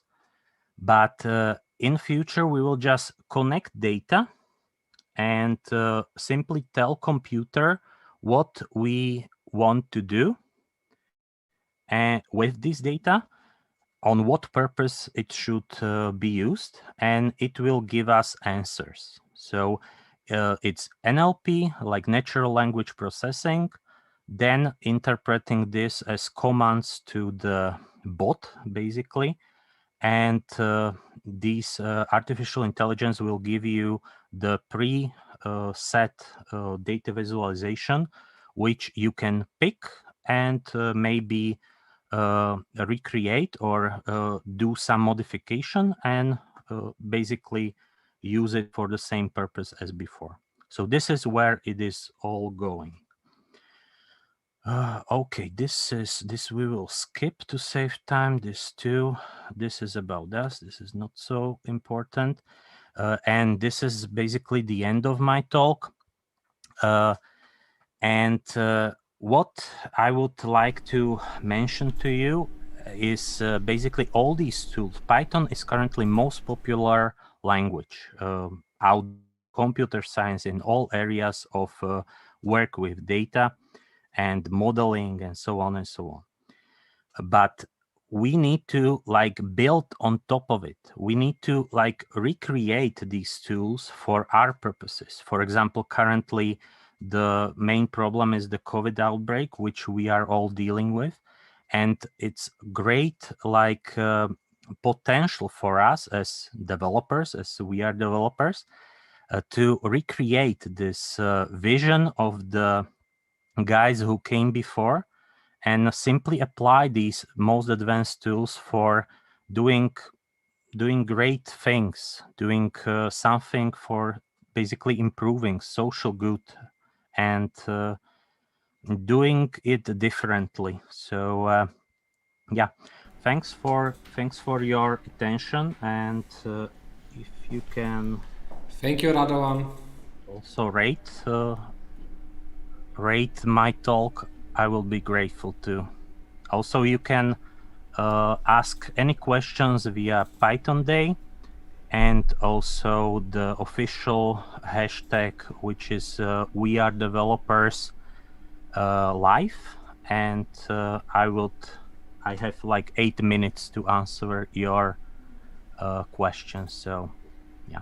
Okay, thanks, Radovan. So as we are tight on time, I would say that we go quickly over the questions. Thanks first of all for the presentation. It was really intense but super interesting. I think the audience has also enjoyed it. So let's jump directly into the first question, which is Julia faster than Python? Do you know that? Yeah, I know about it, and it's basically designed in different way. Julia was designed from the beginning with the optimization better than Python, and for dealing with data in completely different way. So yeah, I know it, and I see Julia as the next step in data science and data visualization, machine learning, and all the stuff. You can see it, for example, NASA is currently switching to Julia for even analysis of, for example, brain. We are currently the biggest development in science is done within the neuroscience, and also simulation, how our minds work, are done with Julia. Simulations, how basically the stars in area of astrophysics and astronomy, it's Julia all there, and we need these advanced tools or these advanced programming languages that are built on different basically the basic philosophy is different than behind Python. As I mentioned at the beginning of my talk, the philosophy behind Python is to learn or teach people how to program, and philosophy behind Julia is how to do it like the best way possible. And it's for each area of software development. So Julia is the future. So I know about it, and I see it as really, hopefully, end of development within the programming languages. Okay, thanks for the answer. Then there is a question about the slides and your GitHub profile. I think your GitHub profile is just your name, right? Like Radovan Kavický. Yeah. Perfect. And maybe you can put the slides on there as well, so people can find it. Yeah. That would be great. Okay, then let's go to the next. Here you can find the perfect. GitHub repo, and here also the slides, which I use today. I didn't cover all what I prepared, but you will find it all there. And in the repo, you will also, later today, I will upload it there. Okay. And also live coding, sorry for not covering it, but it was not enough time for this. But you will check if you are interested in this. You can rerun it basically yourself, the code that I prepare for you on the bit.ly Python Day Deepnote. So yeah, I'm also sure you are not the last time here joining us, so we will have the chance. Then there is a question about are there any references that you can recommend for beginners? For beginners, I think that currently best resources that you can find are at DataCamp. So basically, all the stuff that is there, you should start like the beginner. Start with Python, of course, and there are even specializations. So you don't have to go for the advanced stuff first, but step by step build on top of it, and DataCamp is the way to go. Basically, the most developed curriculum is there, and I'm really grateful that I get the opportunity to join the team. I was among the first 100 instructors there selected, so it's really the way to go, DataCamp. Okay, perfect. That's a good answer. Then there is one interesting question about the tool. So what tool would you recommend, or which tools are suitable for visualization of data streams for real-time decisions, for example, for candlestick charts from the stock market? I think Pandas. Pandas was designed by Wes McKinney for this purpose. He was basically doing market decisions on financial markets, and that's why he implemented the way that he did.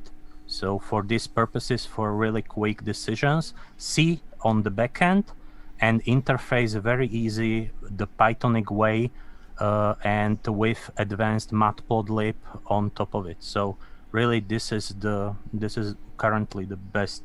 But Pandas is also implemented in Julia. So if you can switch also to different data format, it was developed by Wes McKinney together with Hadley Wickham. It is called Apache Arrow.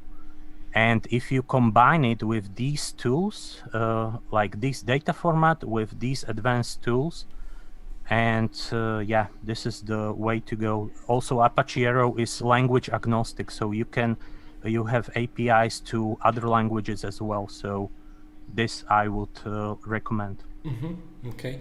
Then a quick question. Do you think Python can fully replace tools like MATLAB today?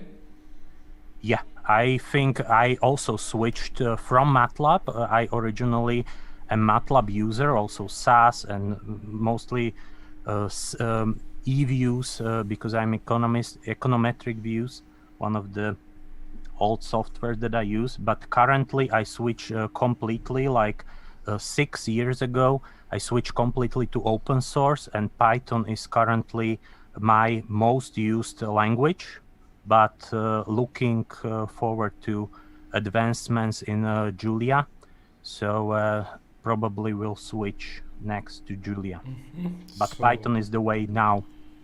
Perfect. We have 1 minute left. Maybe just very quick answers to the last 3 questions, and then we will go ahead. So are you familiar with any data visualization libraries for JavaScript? I mean, there are dozens of it, but maybe you have some. Yeah, there are many. For JavaScript is the D3 is the most advanced tool. So D3 JavaScript.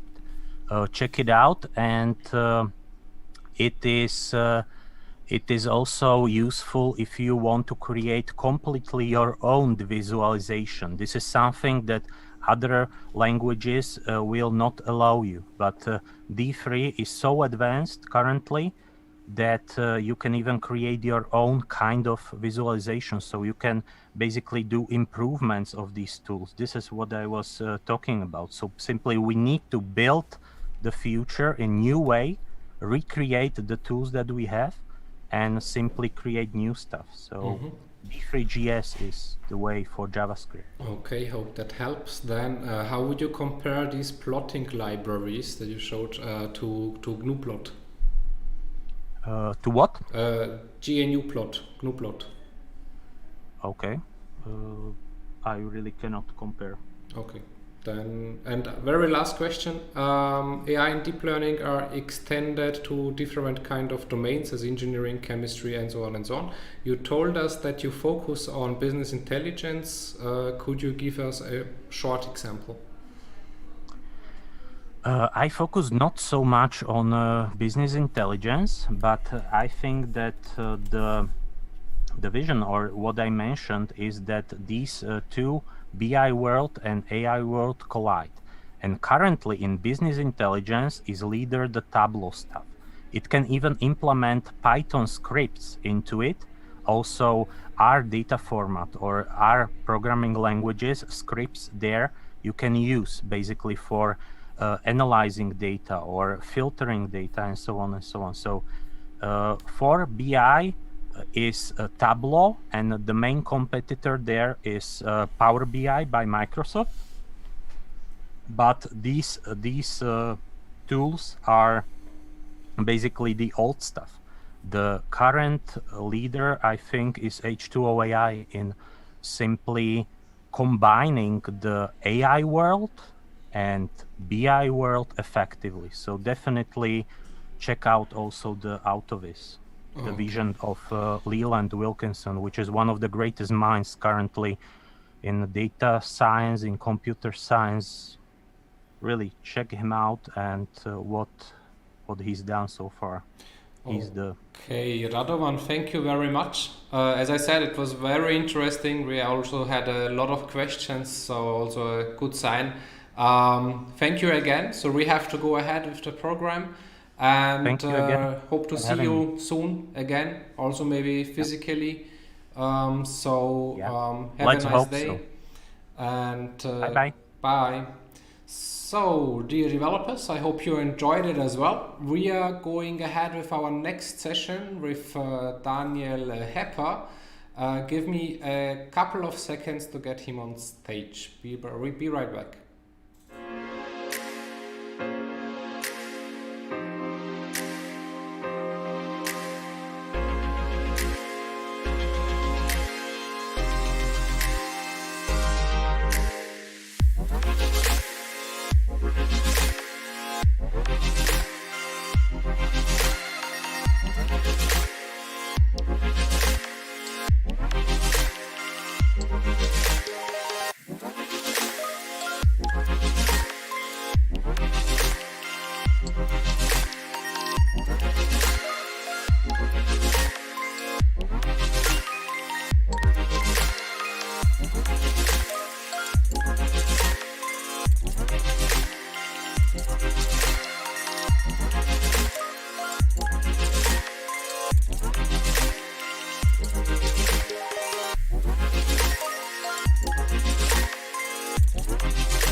Okay, dear developers, we are going into our last session of this afternoon together with Daniel Hepper. Daniel, nice to have you here. How are you?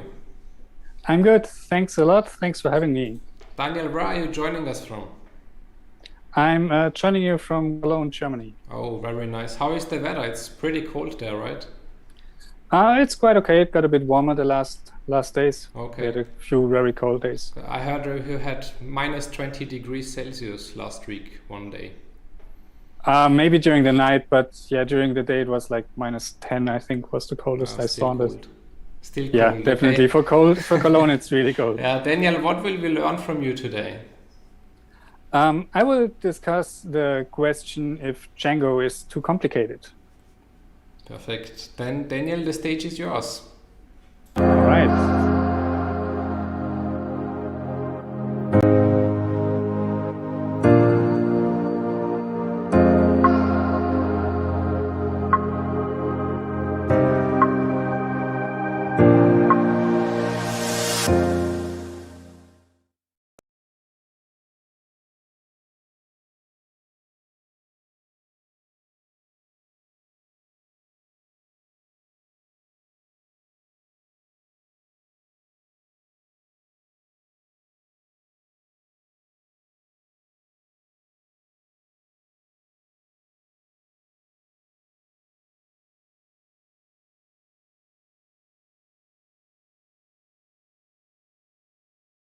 Party packages for a lot of functionality.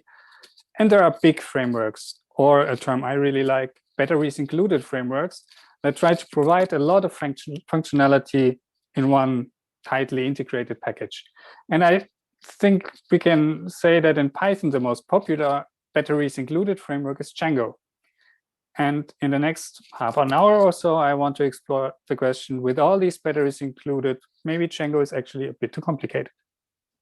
So first, let me tell you a little bit about myself. My name's Daniel Hepper. I live in Cologne, Germany with my wife and son. I have a degree in computer science from the University of Karlsruhe, and I've been working as an independent software developer and consultant for about 10 years now. I've worked for different kind of clients of different sizes, ranging from small bootstrap startups, teams or companies where I was only a developer, to large corporations and big teams. I've worked in different industry, from pretty new ones like software as a service to more traditional ones like book publishing. I first, let's say, dabbled with Django back in the pre-1.0 days, but I've become more and more serious with freelancing when I started freelancing, and over the last decade that I've been working with Django, Python became more and more popular, and so Django also become a more and more popular choice to build web applications. I'm on Twitter at Daniel Hepper, and I occasionally blog on consideratecode.com. So with my background as a Django developer, I have to give a bit of a disclaimer and maybe even kind of a spoiler alert, what conclusion we will come to. And this talk is going to be an opinion forming talk. My hope is that with this talk, either you fall in Camp Micro Framework or in Camp Batteries Included Framework. Either way, I hope you get some interesting arguments for your next discussion with your colleagues or your boss when it comes to making a technical decision. That being said, the whole talk is a slippery slope of personal opinion and anecdotal evidence, so take everything with a grain of salt. So why would you get the idea that Django is too complicated? I have a theory that I want to illustrate with a canonical Hello World app. So let's build a Django app. What do we need for that? First, we install Django. So we run pip install Django. That installs a total of 4 packages. Not long ago, Django was completely self-contained. The next step is to create a project with the Django admin command. And run Django admin start project. We call our project Hello World. All right. Next step is to create an app. And that's maybe where the first question mark comes up. Like, what's the difference between a project and an app? I mean, isn't the app the project? Anyways, let's just continue. So we go into our project directory and create an app with a manage py command that was generated. And because we don't know better, we call our project Hello World. Wait a minute, that didn't work. It's already used. So step 2.a, come up with a name for our app. So what are we going to call it? Let's be really creative here, and we call our app maybe main. Finally, that did work. So what did they do? We're going to explore the code. It generated a bunch of files, and we're going to look at the biggest one, which is settings. What do we have here? All right, these are quick start development settings, unsuitable for production. We have a security warning here. There's another security warning. We have installed apps, middleware, CSRF. Wonder what that's doing. Click checking. That sounds kind of cool. Templates. Okay, database. Internationalization. I'm really not going to internationalize my Hello World app. That's 120 lines of settings. You know what? I'm just going to use Flask. And I'm writing 6 lines of code and I'm done with my Hello World app. So, of course, this is an over-exaggerated example. And maybe we can take a step back and think, what does complicated even mean in the context of a web framework? So according to the Cambridge Dictionary, complicated means involving a lot of different parts in a way that is difficult to understand. What is a lot of different parts in the context of web framework? Maybe lines of code. So how does Django compare to Flask when it comes to lines of code? Django doesn't look too bad here, right? I'll tell you a neat little trick. If you have a diagram that doesn't look quite as you want it to look, just use the right scale. Like in this example, a logarithmic scale, because if we're using a linear scale, this diagram tells really a different story. So I don't know if 83,000 lines of code is a lot, but it's definitely a lot more than the 3,500 lines of code that Flask comes with. So maybe lines of code is a bad metric. So what is in a way that is difficult to understand? What does that mean? So you might have wondered what the fancy background graphic is in my entry slide. And it's not some kind of abstract art. Actually, if you zoom out a bit, or quite a bit, it's part of the dependency graph of Django that I generated. And I don't know how you feel about it, but that is definitely complicated and difficult to understand. If you compare that to Flask, yeah, that's something a human can grasp within a lifetime. But of course, it's a comparison of apples to oranges. Of course, Django comes with a lot more code because it has a lot more features. Django is mostly self-contained, while Flask relies on third-party packages like Werkzeug and Ginger, even for core functionality. And if we put these together, it's still less code, but it's not, the difference becomes smaller. And if you're using an ORM with Flask, you're probably going to use Alchemy. And guess what? SQL Alchemy is almost as big as Django. Now I talked a lot about Django compared to Flask, but this talk is not supposed to be a Django versus Flask talk. And I've also to say that I have vastly more experience with Django as opposed to Flask. So Django comes with a lot of code. It's quite complicated because it has a lot of features. But what happens if you don't need them? Like in our Hello World app. Let's build a tiny Django app. Because what do you really need? You need a view that connects a request or that takes a request and returns a response. You need a way to connect the URL to that view. And you need a bunch of settings, and two of these settings are kind of boilerplate. What you really need is a root URL conf. And if you want to get really fancy, you can put all of that into a single file, and you can run it, and you will get a hello world. Of course, what you don't get is any user authentication or a fancy admin interface that Django is famous for. You don't get any templates. You have to write your HTML by hand. You don't get to use the Django ORM, which some people might argue is a good thing. But if you only want some URL routing and a reasonable interface to access your HTTP requests, you're good to go.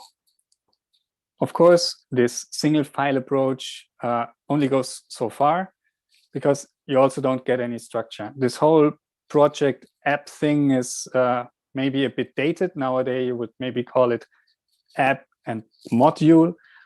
But in the end, it forces you to think about modularizing your code, which is definitely a good thing. So is our Hello World app a completely academic example? Well, one thing is for sure, you're definitely not going to raise any venture capital with it. But on the other hand, it is still somewhat relevant. For example, you might build an application that doesn't use any server-side rendering, so you don't need Django templates. Maybe you're only building a REST API with token authentication, so you don't need any sessions. So how do you approach it? You can start with a blank slate and add the bits you need, or you start with a default project template and remove the bits you don't need. But what happens with the bits you don't need? Will they lie around and gather dust? You're dragging along all this unused craft in your REST API. So my hypothesis is, yes, that code is there, but it doesn't hurt. It's just a few megabytes of disk space, which is a little bit annoying if you're building Docker containers, for example. But it's not that big of a deal. And to verify that hypothesis, I wrote a little module that prints out the imports. And then I counted the number of Python or Django packages that were imported compared to the whole of Django. So about 1/4 of all packages are imported for our minimal Hello World application, which I found a bit surprising. But then on the other hand, even Flask has like 80 packages which it needs to serve our Hello World app that we saw earlier. And the memory after the first request, if you serve that application with an application server like GUnicorn, is actually pretty identical. So what about this giant default settings file, which some might find off-putting? To loosely quote Uncle Ben from Spider-Man, with great power comes great verbosity. I think the Django settings file, or the default Django settings file, is a great example of the Python principle that explicit is better than implicit. So why not start with a blank slate? Why not have people build a settings file that is tailored to their specific need? I think the Django settings file, as it is generated with a start project, provides sensible defaults for a classical MVC CRUD application, even if it's maybe a little bit less relevant today than it was when Django was originally invented.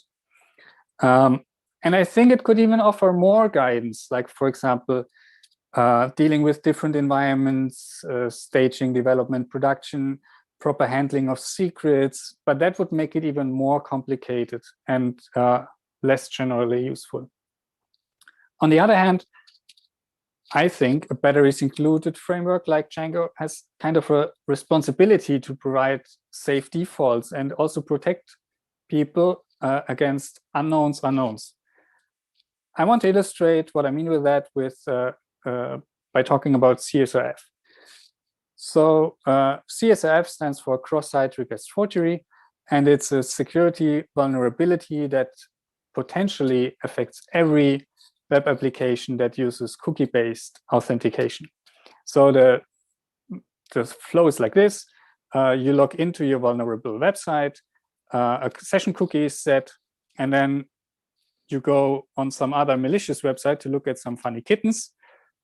That website has a hidden form which triggers a post request with JavaScript to your vulnerable website. And because that post request is executed by your browser and carries your session cookie, the malicious website can basically do anything you can do. Like, for example, post a status update to lure other people onto that page with cute kittens. So Django comes with CSRF protection enabled by default in the settings file, and it's a never-ending source of frustration for especially for beginners, because there are a bunch of things you have to remember. If you have a form in your template, you have to use a CSRF token tag. If you want to use JavaScript to AJAX requests, you have to figure out how to add that token to your headers, and so on. So if you go to Stack Overflow, there are a lot of questions where people ask, hey, why does my form not work? How can I disable it?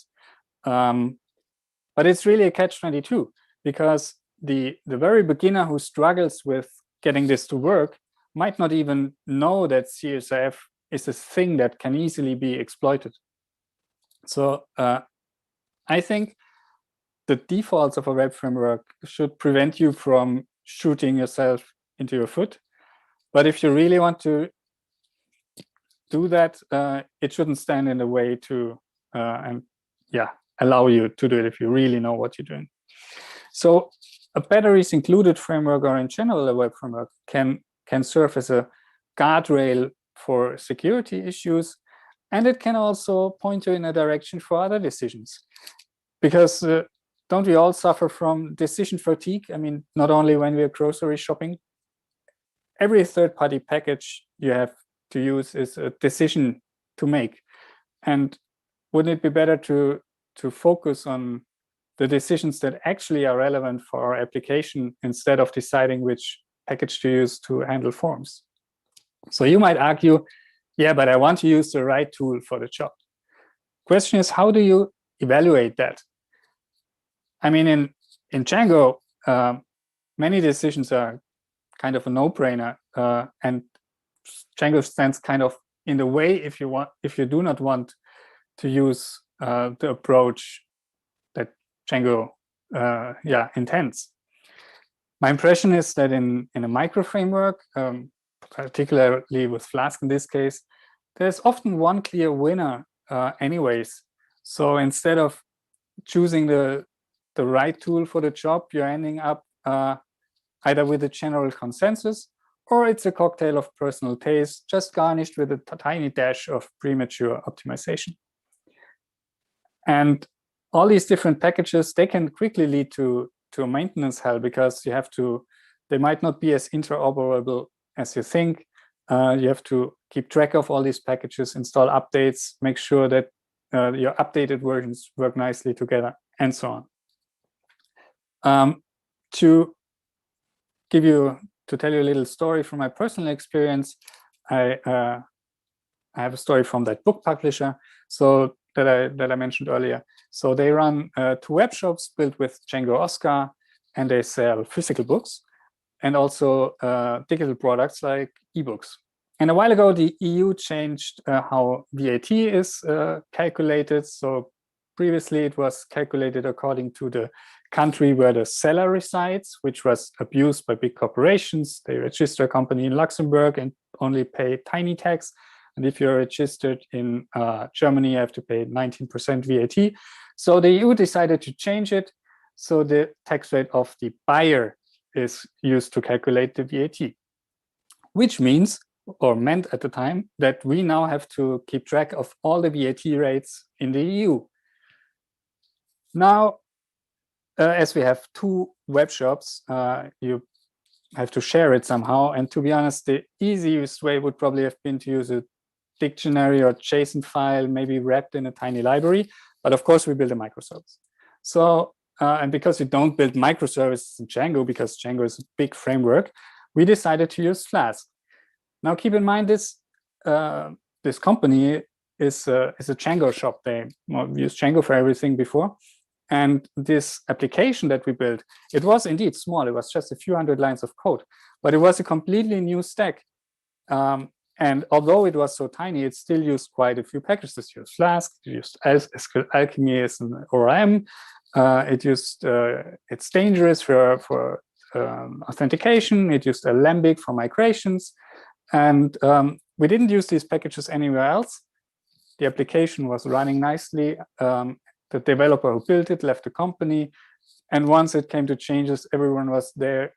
Everyone else was scratching their head how to approach this.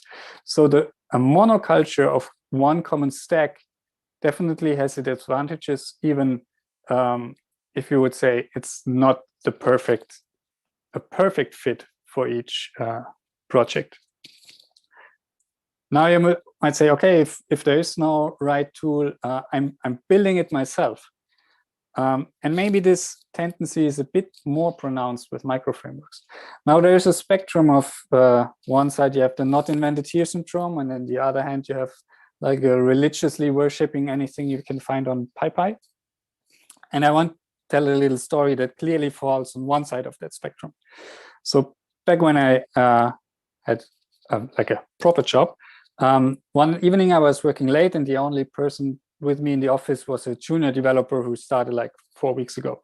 And to give him some collegial support, I went over and I said, hey, what you working on so late? And they said, yeah, you know what?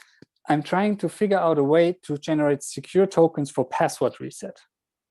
Now let picture sink in for a minute. You have a junior developer late at night running on stale coffee, coming up with secure tokens for password reset.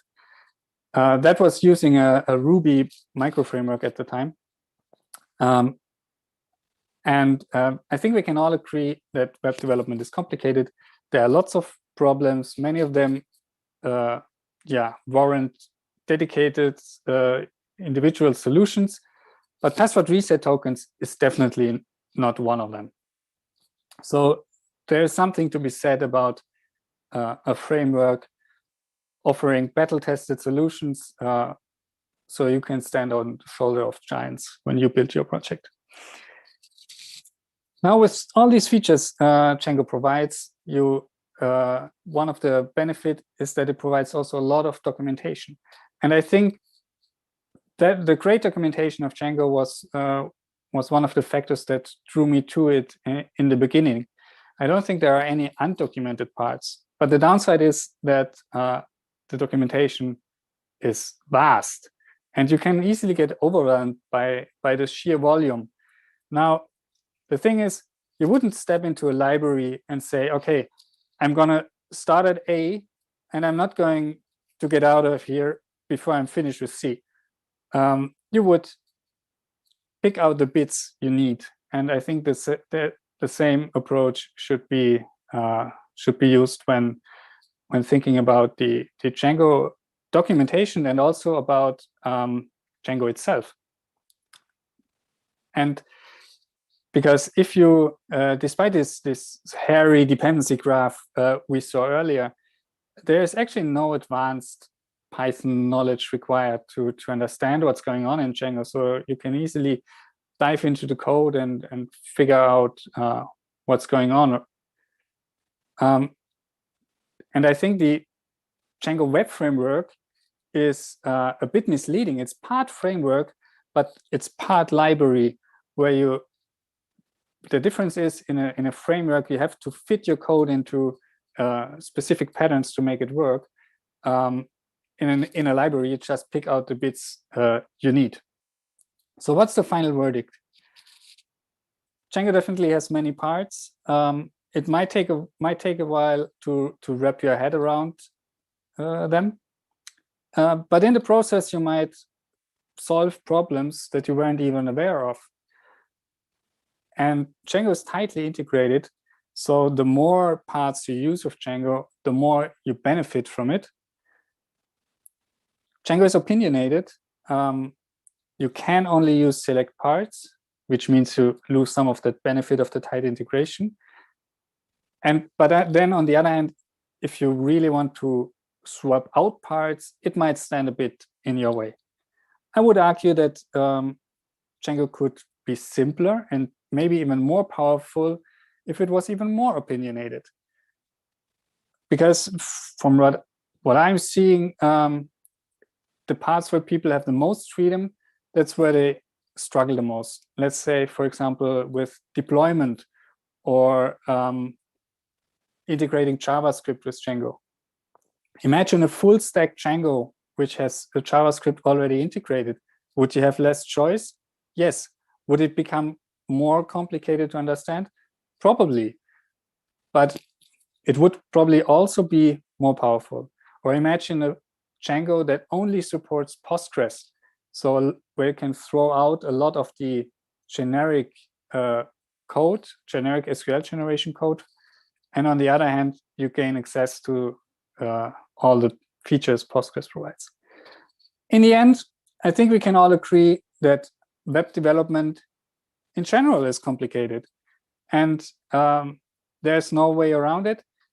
In my personal opinion, Django makes our life easier.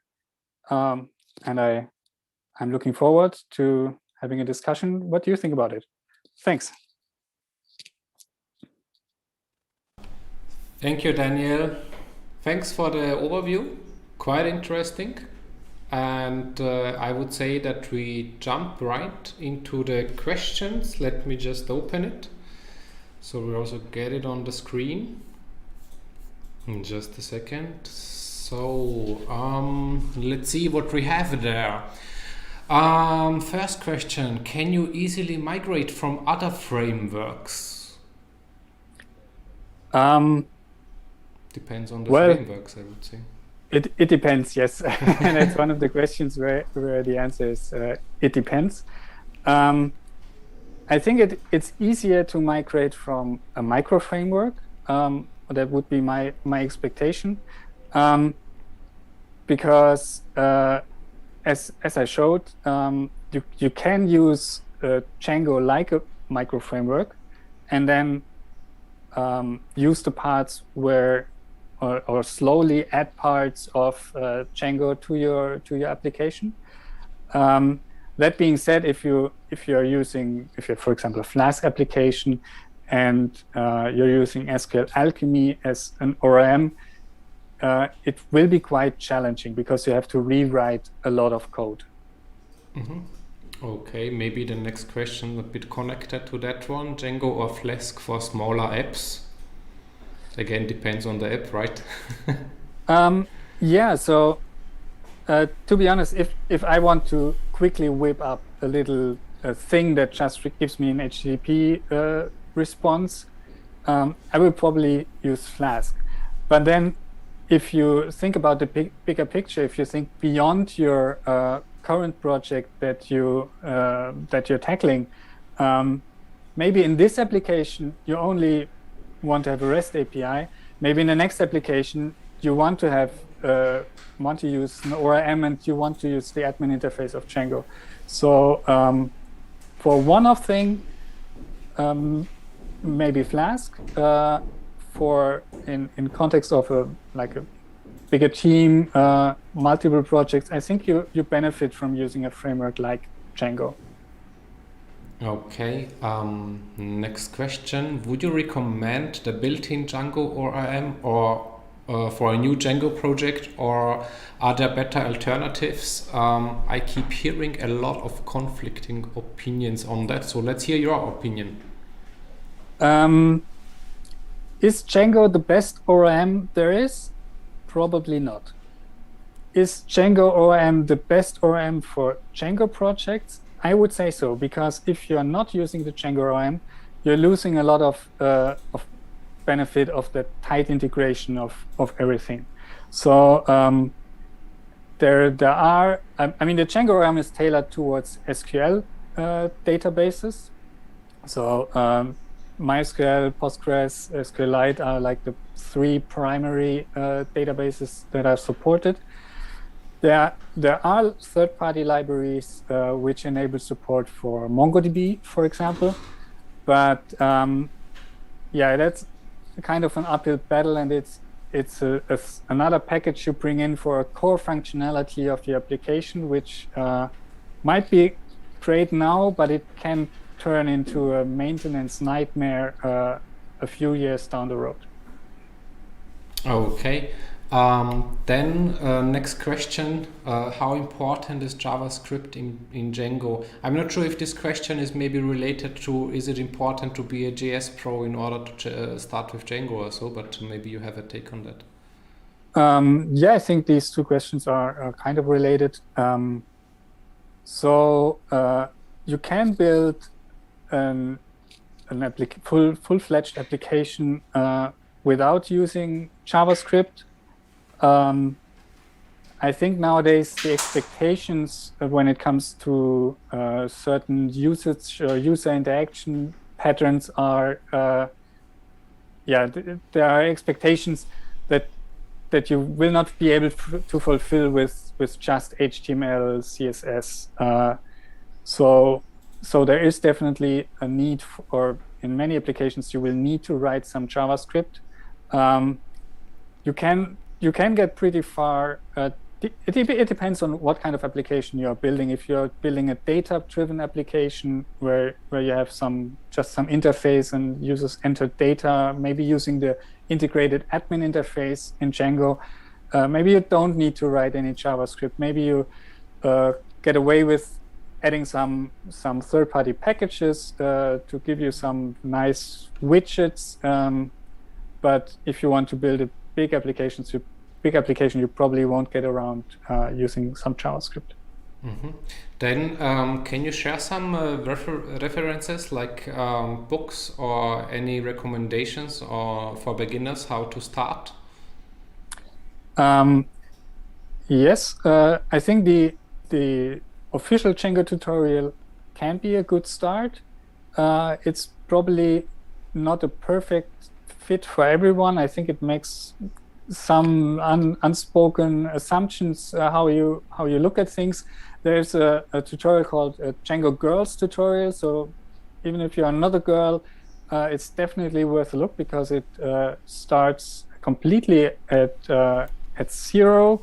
So if you have some experience with programming, it might be starting off too slowly, but it really takes time to approach a lot of things or to explain a lot of things someone with a bit more experience might gloss over, which where the official Django tutorial might be a bit too fast-paced.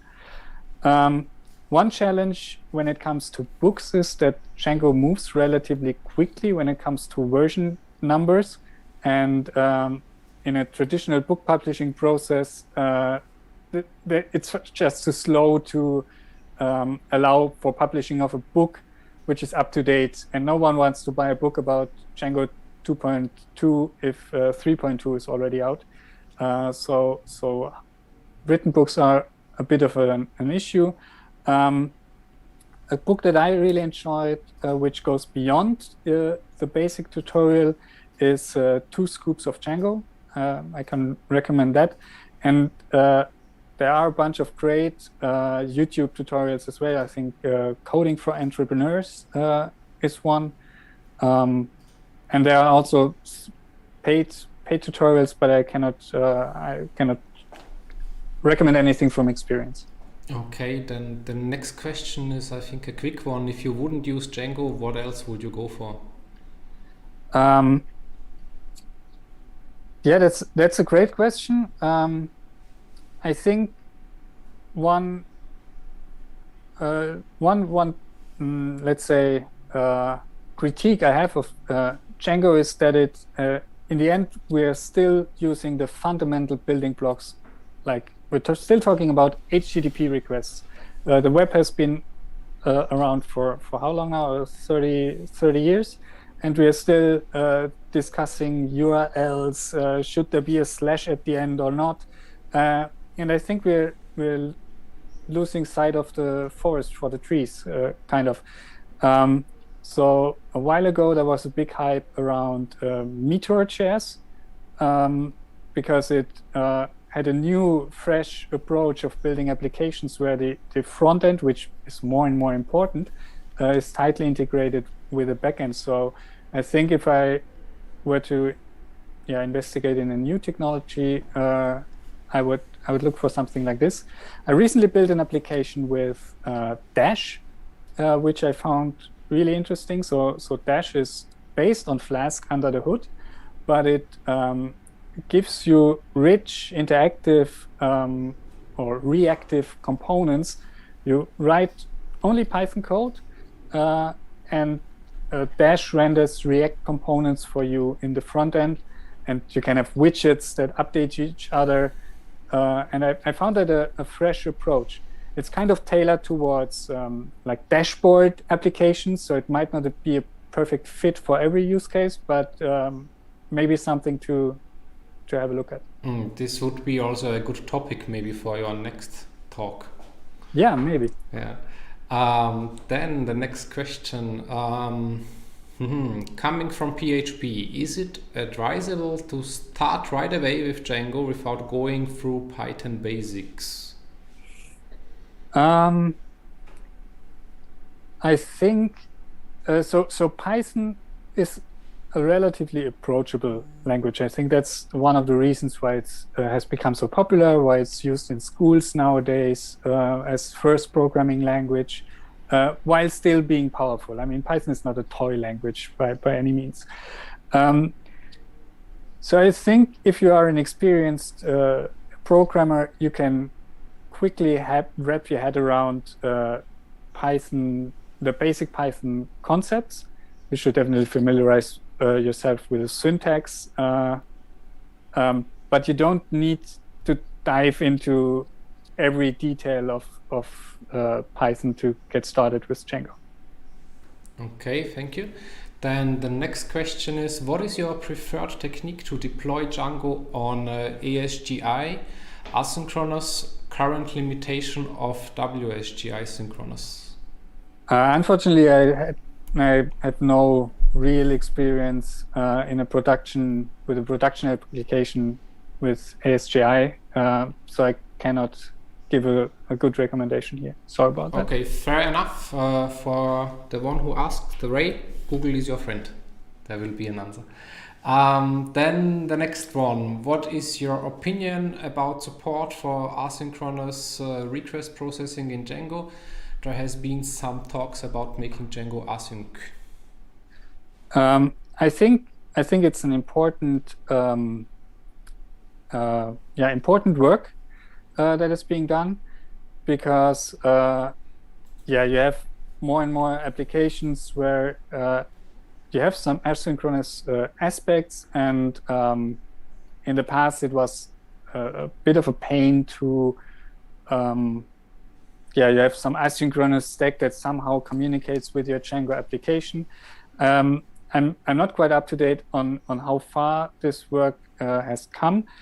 You can use Django or you can use parts of Django asynchronously, but not, for example, not yet the ORM, which kind of defeats the point of using Django. So yeah, I think it's important to keep Django relevant.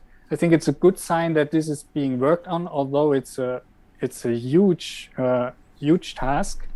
But I think it will still take a while until Django is a prime choice for for asynchronous applications. Okay, thank you, Daniel. We have 2 questions left. First one is, can Django be used for desktop apps based on web technology, like for example Electron.js? I have no personal experience with that. I think your main challenge will be around packaging the Python parts. Packaging in Python in general is a bit of a let's say weak point where there's, after all this time that Python has been around, still no clear way how to solve this, and especially if you're using Python libraries with which use C extensions, so they are not platform independent. It can be a bit of a struggle to get this to work. So yeah, if you can, I think you can use Django. The distribution might be a bit of a challenge for cross-platform application.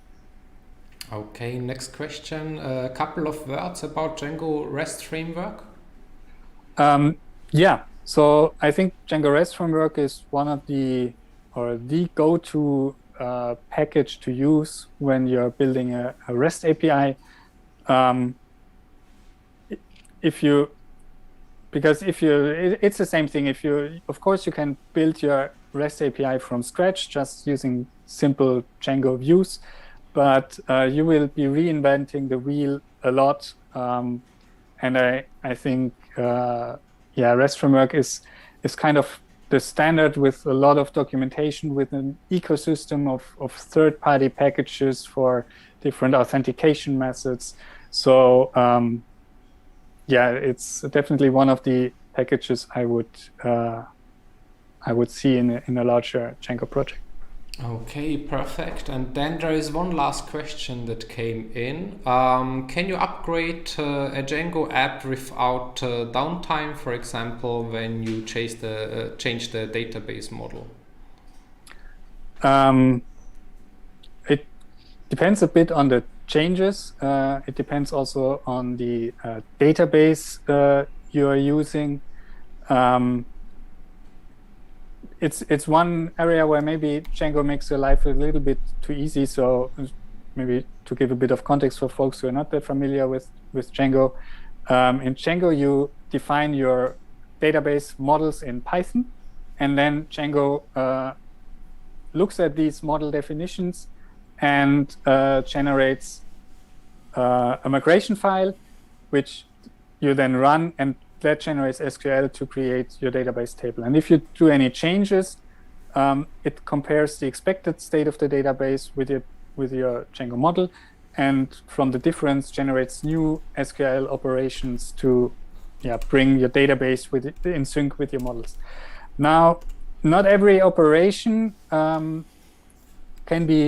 is instant in a database, so it depends on the size of the data. For example, if you have a huge table with 100 million rows and you want to add a column with a default value, that's a slow operation, I think, in all SQL databases. So that's definitely something to keep in mind. And then you also have the challenge that your code might have some expectations about your database that might change from one version of the database schema to the other. So for example, you have a field, first name, last name, and you realize that there are people which maybe have a middle name. So to make your life easier, you want to change that into one field, just name. So the migration is quite simple, right? You take first name, last name, glue them together with a space in between, and write it into the new field. But what happens if you have really busy applications where users are registering every second? You would have to disable that registration form because otherwise you might have a version of your code deployed which tries to write into two fields, but now you only have that one field. So for these kind of scenarios, you might have to do a little dance where you deploy a version of your code which can work both with your old schema and your new schema. Then you change your database. Then you change your code to only work with the new data, maybe migrate the current data, and then you throw away the old code. So these zero downtime migrations are definitely possible. Of course, you need to have multiple servers or enough capacity. But it needs a little bit of thought. Okay, perfect. Daniel, thank you so much for joining us today. This was already the last question, and I hope that you will join us again in the future, maybe with a talk about Dash. Thanks a lot. And so, Daniel, have a nice evening, and see you in the future again. So thanks everyone for your attention. It was great to be here. Thanks. Bye-bye. So, Bye. Dear developers, this was our last talk for today. I hope you have enjoyed it. Before we close the stream, I want to share 3 pieces of information with you. So first of all, if you joined us today later or you didn't see all the talks, don't worry, that's not a problem. You can log into your WeAreDevelopers account on WeAreDevelopers.com and you will have the videos there. I think from tomorrow or latest from Friday, they will be uploaded and you can rewatch all the talks.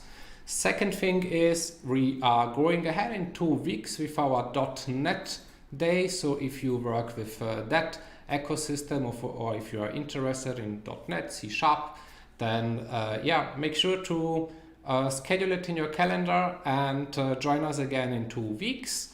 And last but not least, if you are scanning the market for new jobs or if you're looking for new jobs, you can also find some interesting opportunities on WeAreDevelopers.com.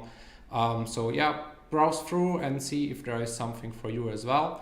And with that said, I wish you all a very nice evening and see you again in 2 weeks. Bye-bye. Have you found your dream job as a developer? Or are you stuck in an unfulfilling job? On WeAreDevelopers.com, you find over 1,000 jobs in Europe that fit the tech stack that you want to work with, and salaries go up to $130K. All you have to do is create a free profile, and you automatically get matched with jobs that fit your requirements.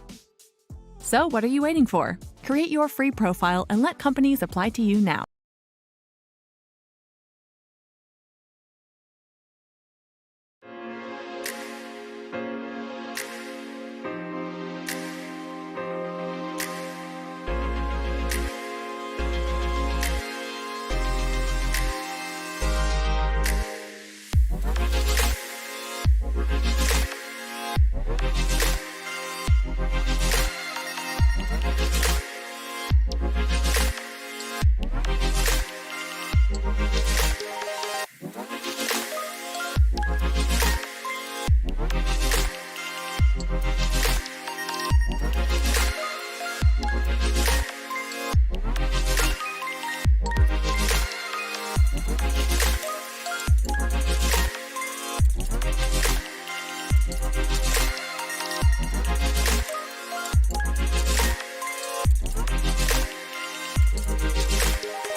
Have you found your dream job as a developer? Or are you stuck in an unfulfilling job? On WeAreDevelopers.com, you find over 1,000 jobs in Europe that fit the tech stack that you want to work with, and salaries go up to $130K. All you have to do is create a free profile, and you automatically get matched with jobs that fit your requirements. So what are you waiting for? Create your free profile and let companies apply to you now.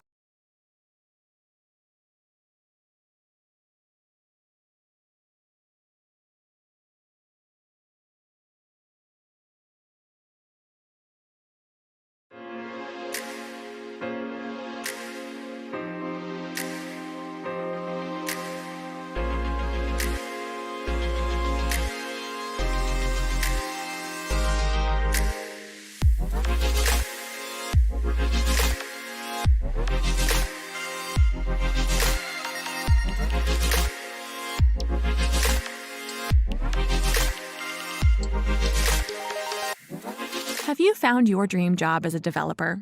Or are you stuck in an unfulfilling job? On WeAreDevelopers.com, you find over 1,000 jobs in Europe that fit the tech stack that you want to work with, and salaries go up to $130K. All you have to do is create a free profile, and you automatically get matched with jobs that fit your requirements. So what are you waiting for? Create your free profile and let companies apply to you now.